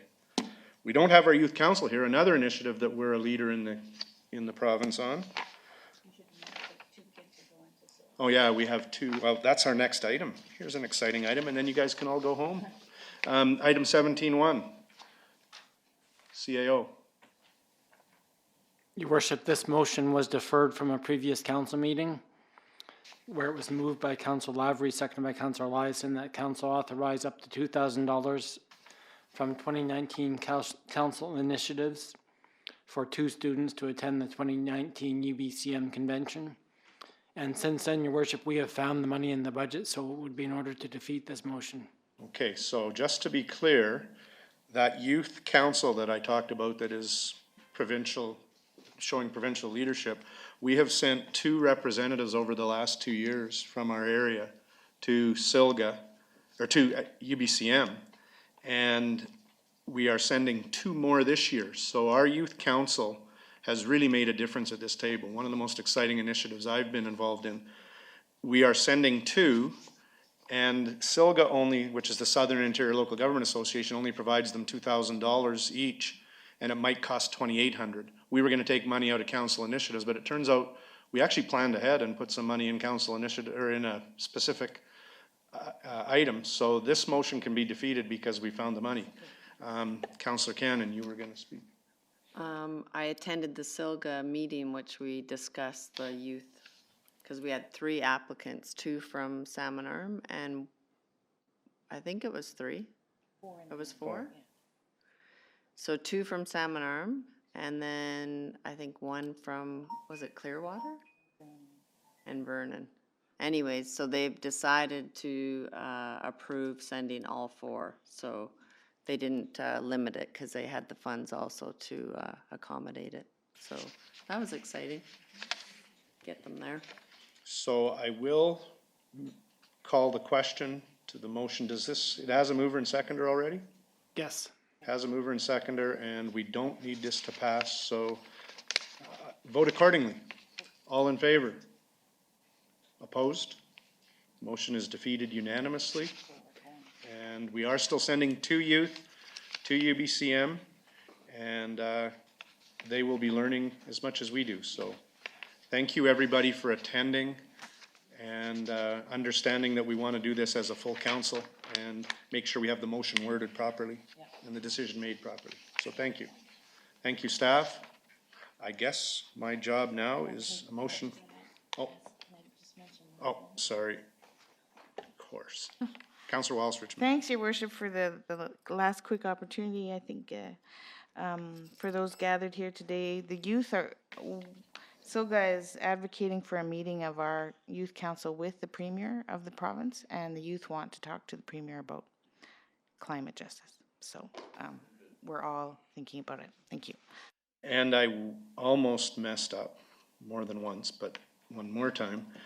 There is a question and answer period. It isn't a comment period, but if you have specific questions for staff or council, we rarely get this many people here. So floor is open. You can ask a question in the form of a question. Yes, sir, come up to the mic. It's just a quick question. Would council, for those of you that are here, would you be willing to increase tax dollars or increase the funding for some of these initiatives that we've been talking about? That's a great question, and that's a perfect example of a question and not a comment. Just one lead up is that I would be very happy to have my taxes raised for a number of these items. Yeah, and you know what? We have been trying for years to get more people involved in the budget process, which is where that kind of input comes into play. So what I would suggest is when we do have budget discussions, if the EAC has some ideas or individuals have some ideas, that's the time to bring them forward. I think one of the concerns you might hear from the community about the Green Deal and things like that is, what's it gonna cost? And that's some people's hesitancy, and the argument could be, what's the cost of not? That's your argument for a lot of the people. But I think the budget process is the time to do that, which kind of ties in with our October discussion of things. But yes, if there's enough people that come to budget discussions to say we want to raise taxes to put money into green initiatives or climate change initiatives, that's the time to do it. So you have to realize at this table, the hardest thing is so many demands and so little money and time. And that's what we struggle with all the time. Any other really good questions? Yep, Councillor Lindgren, go ahead. Just wanted to comment, Art, that I also would be happy to have my taxes raised if I knew it was going into these initiatives. But one thing I would suggest is that if we're going to have a public consultation meeting in an evening, that would be something it would be interesting to hear from the people that come that night about that if they would answer that question as well, because that would help to guide us. Okay. I'm going to make one more thank you to the gentleman in the front row who's been working so hard on our recycling and solid waste and composting. Thank you for all your efforts. I know you've been very busy, so thank you. Thanks.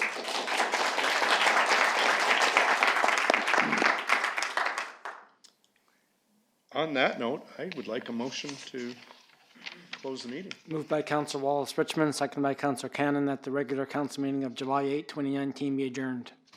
All in favor? Thank you, everybody.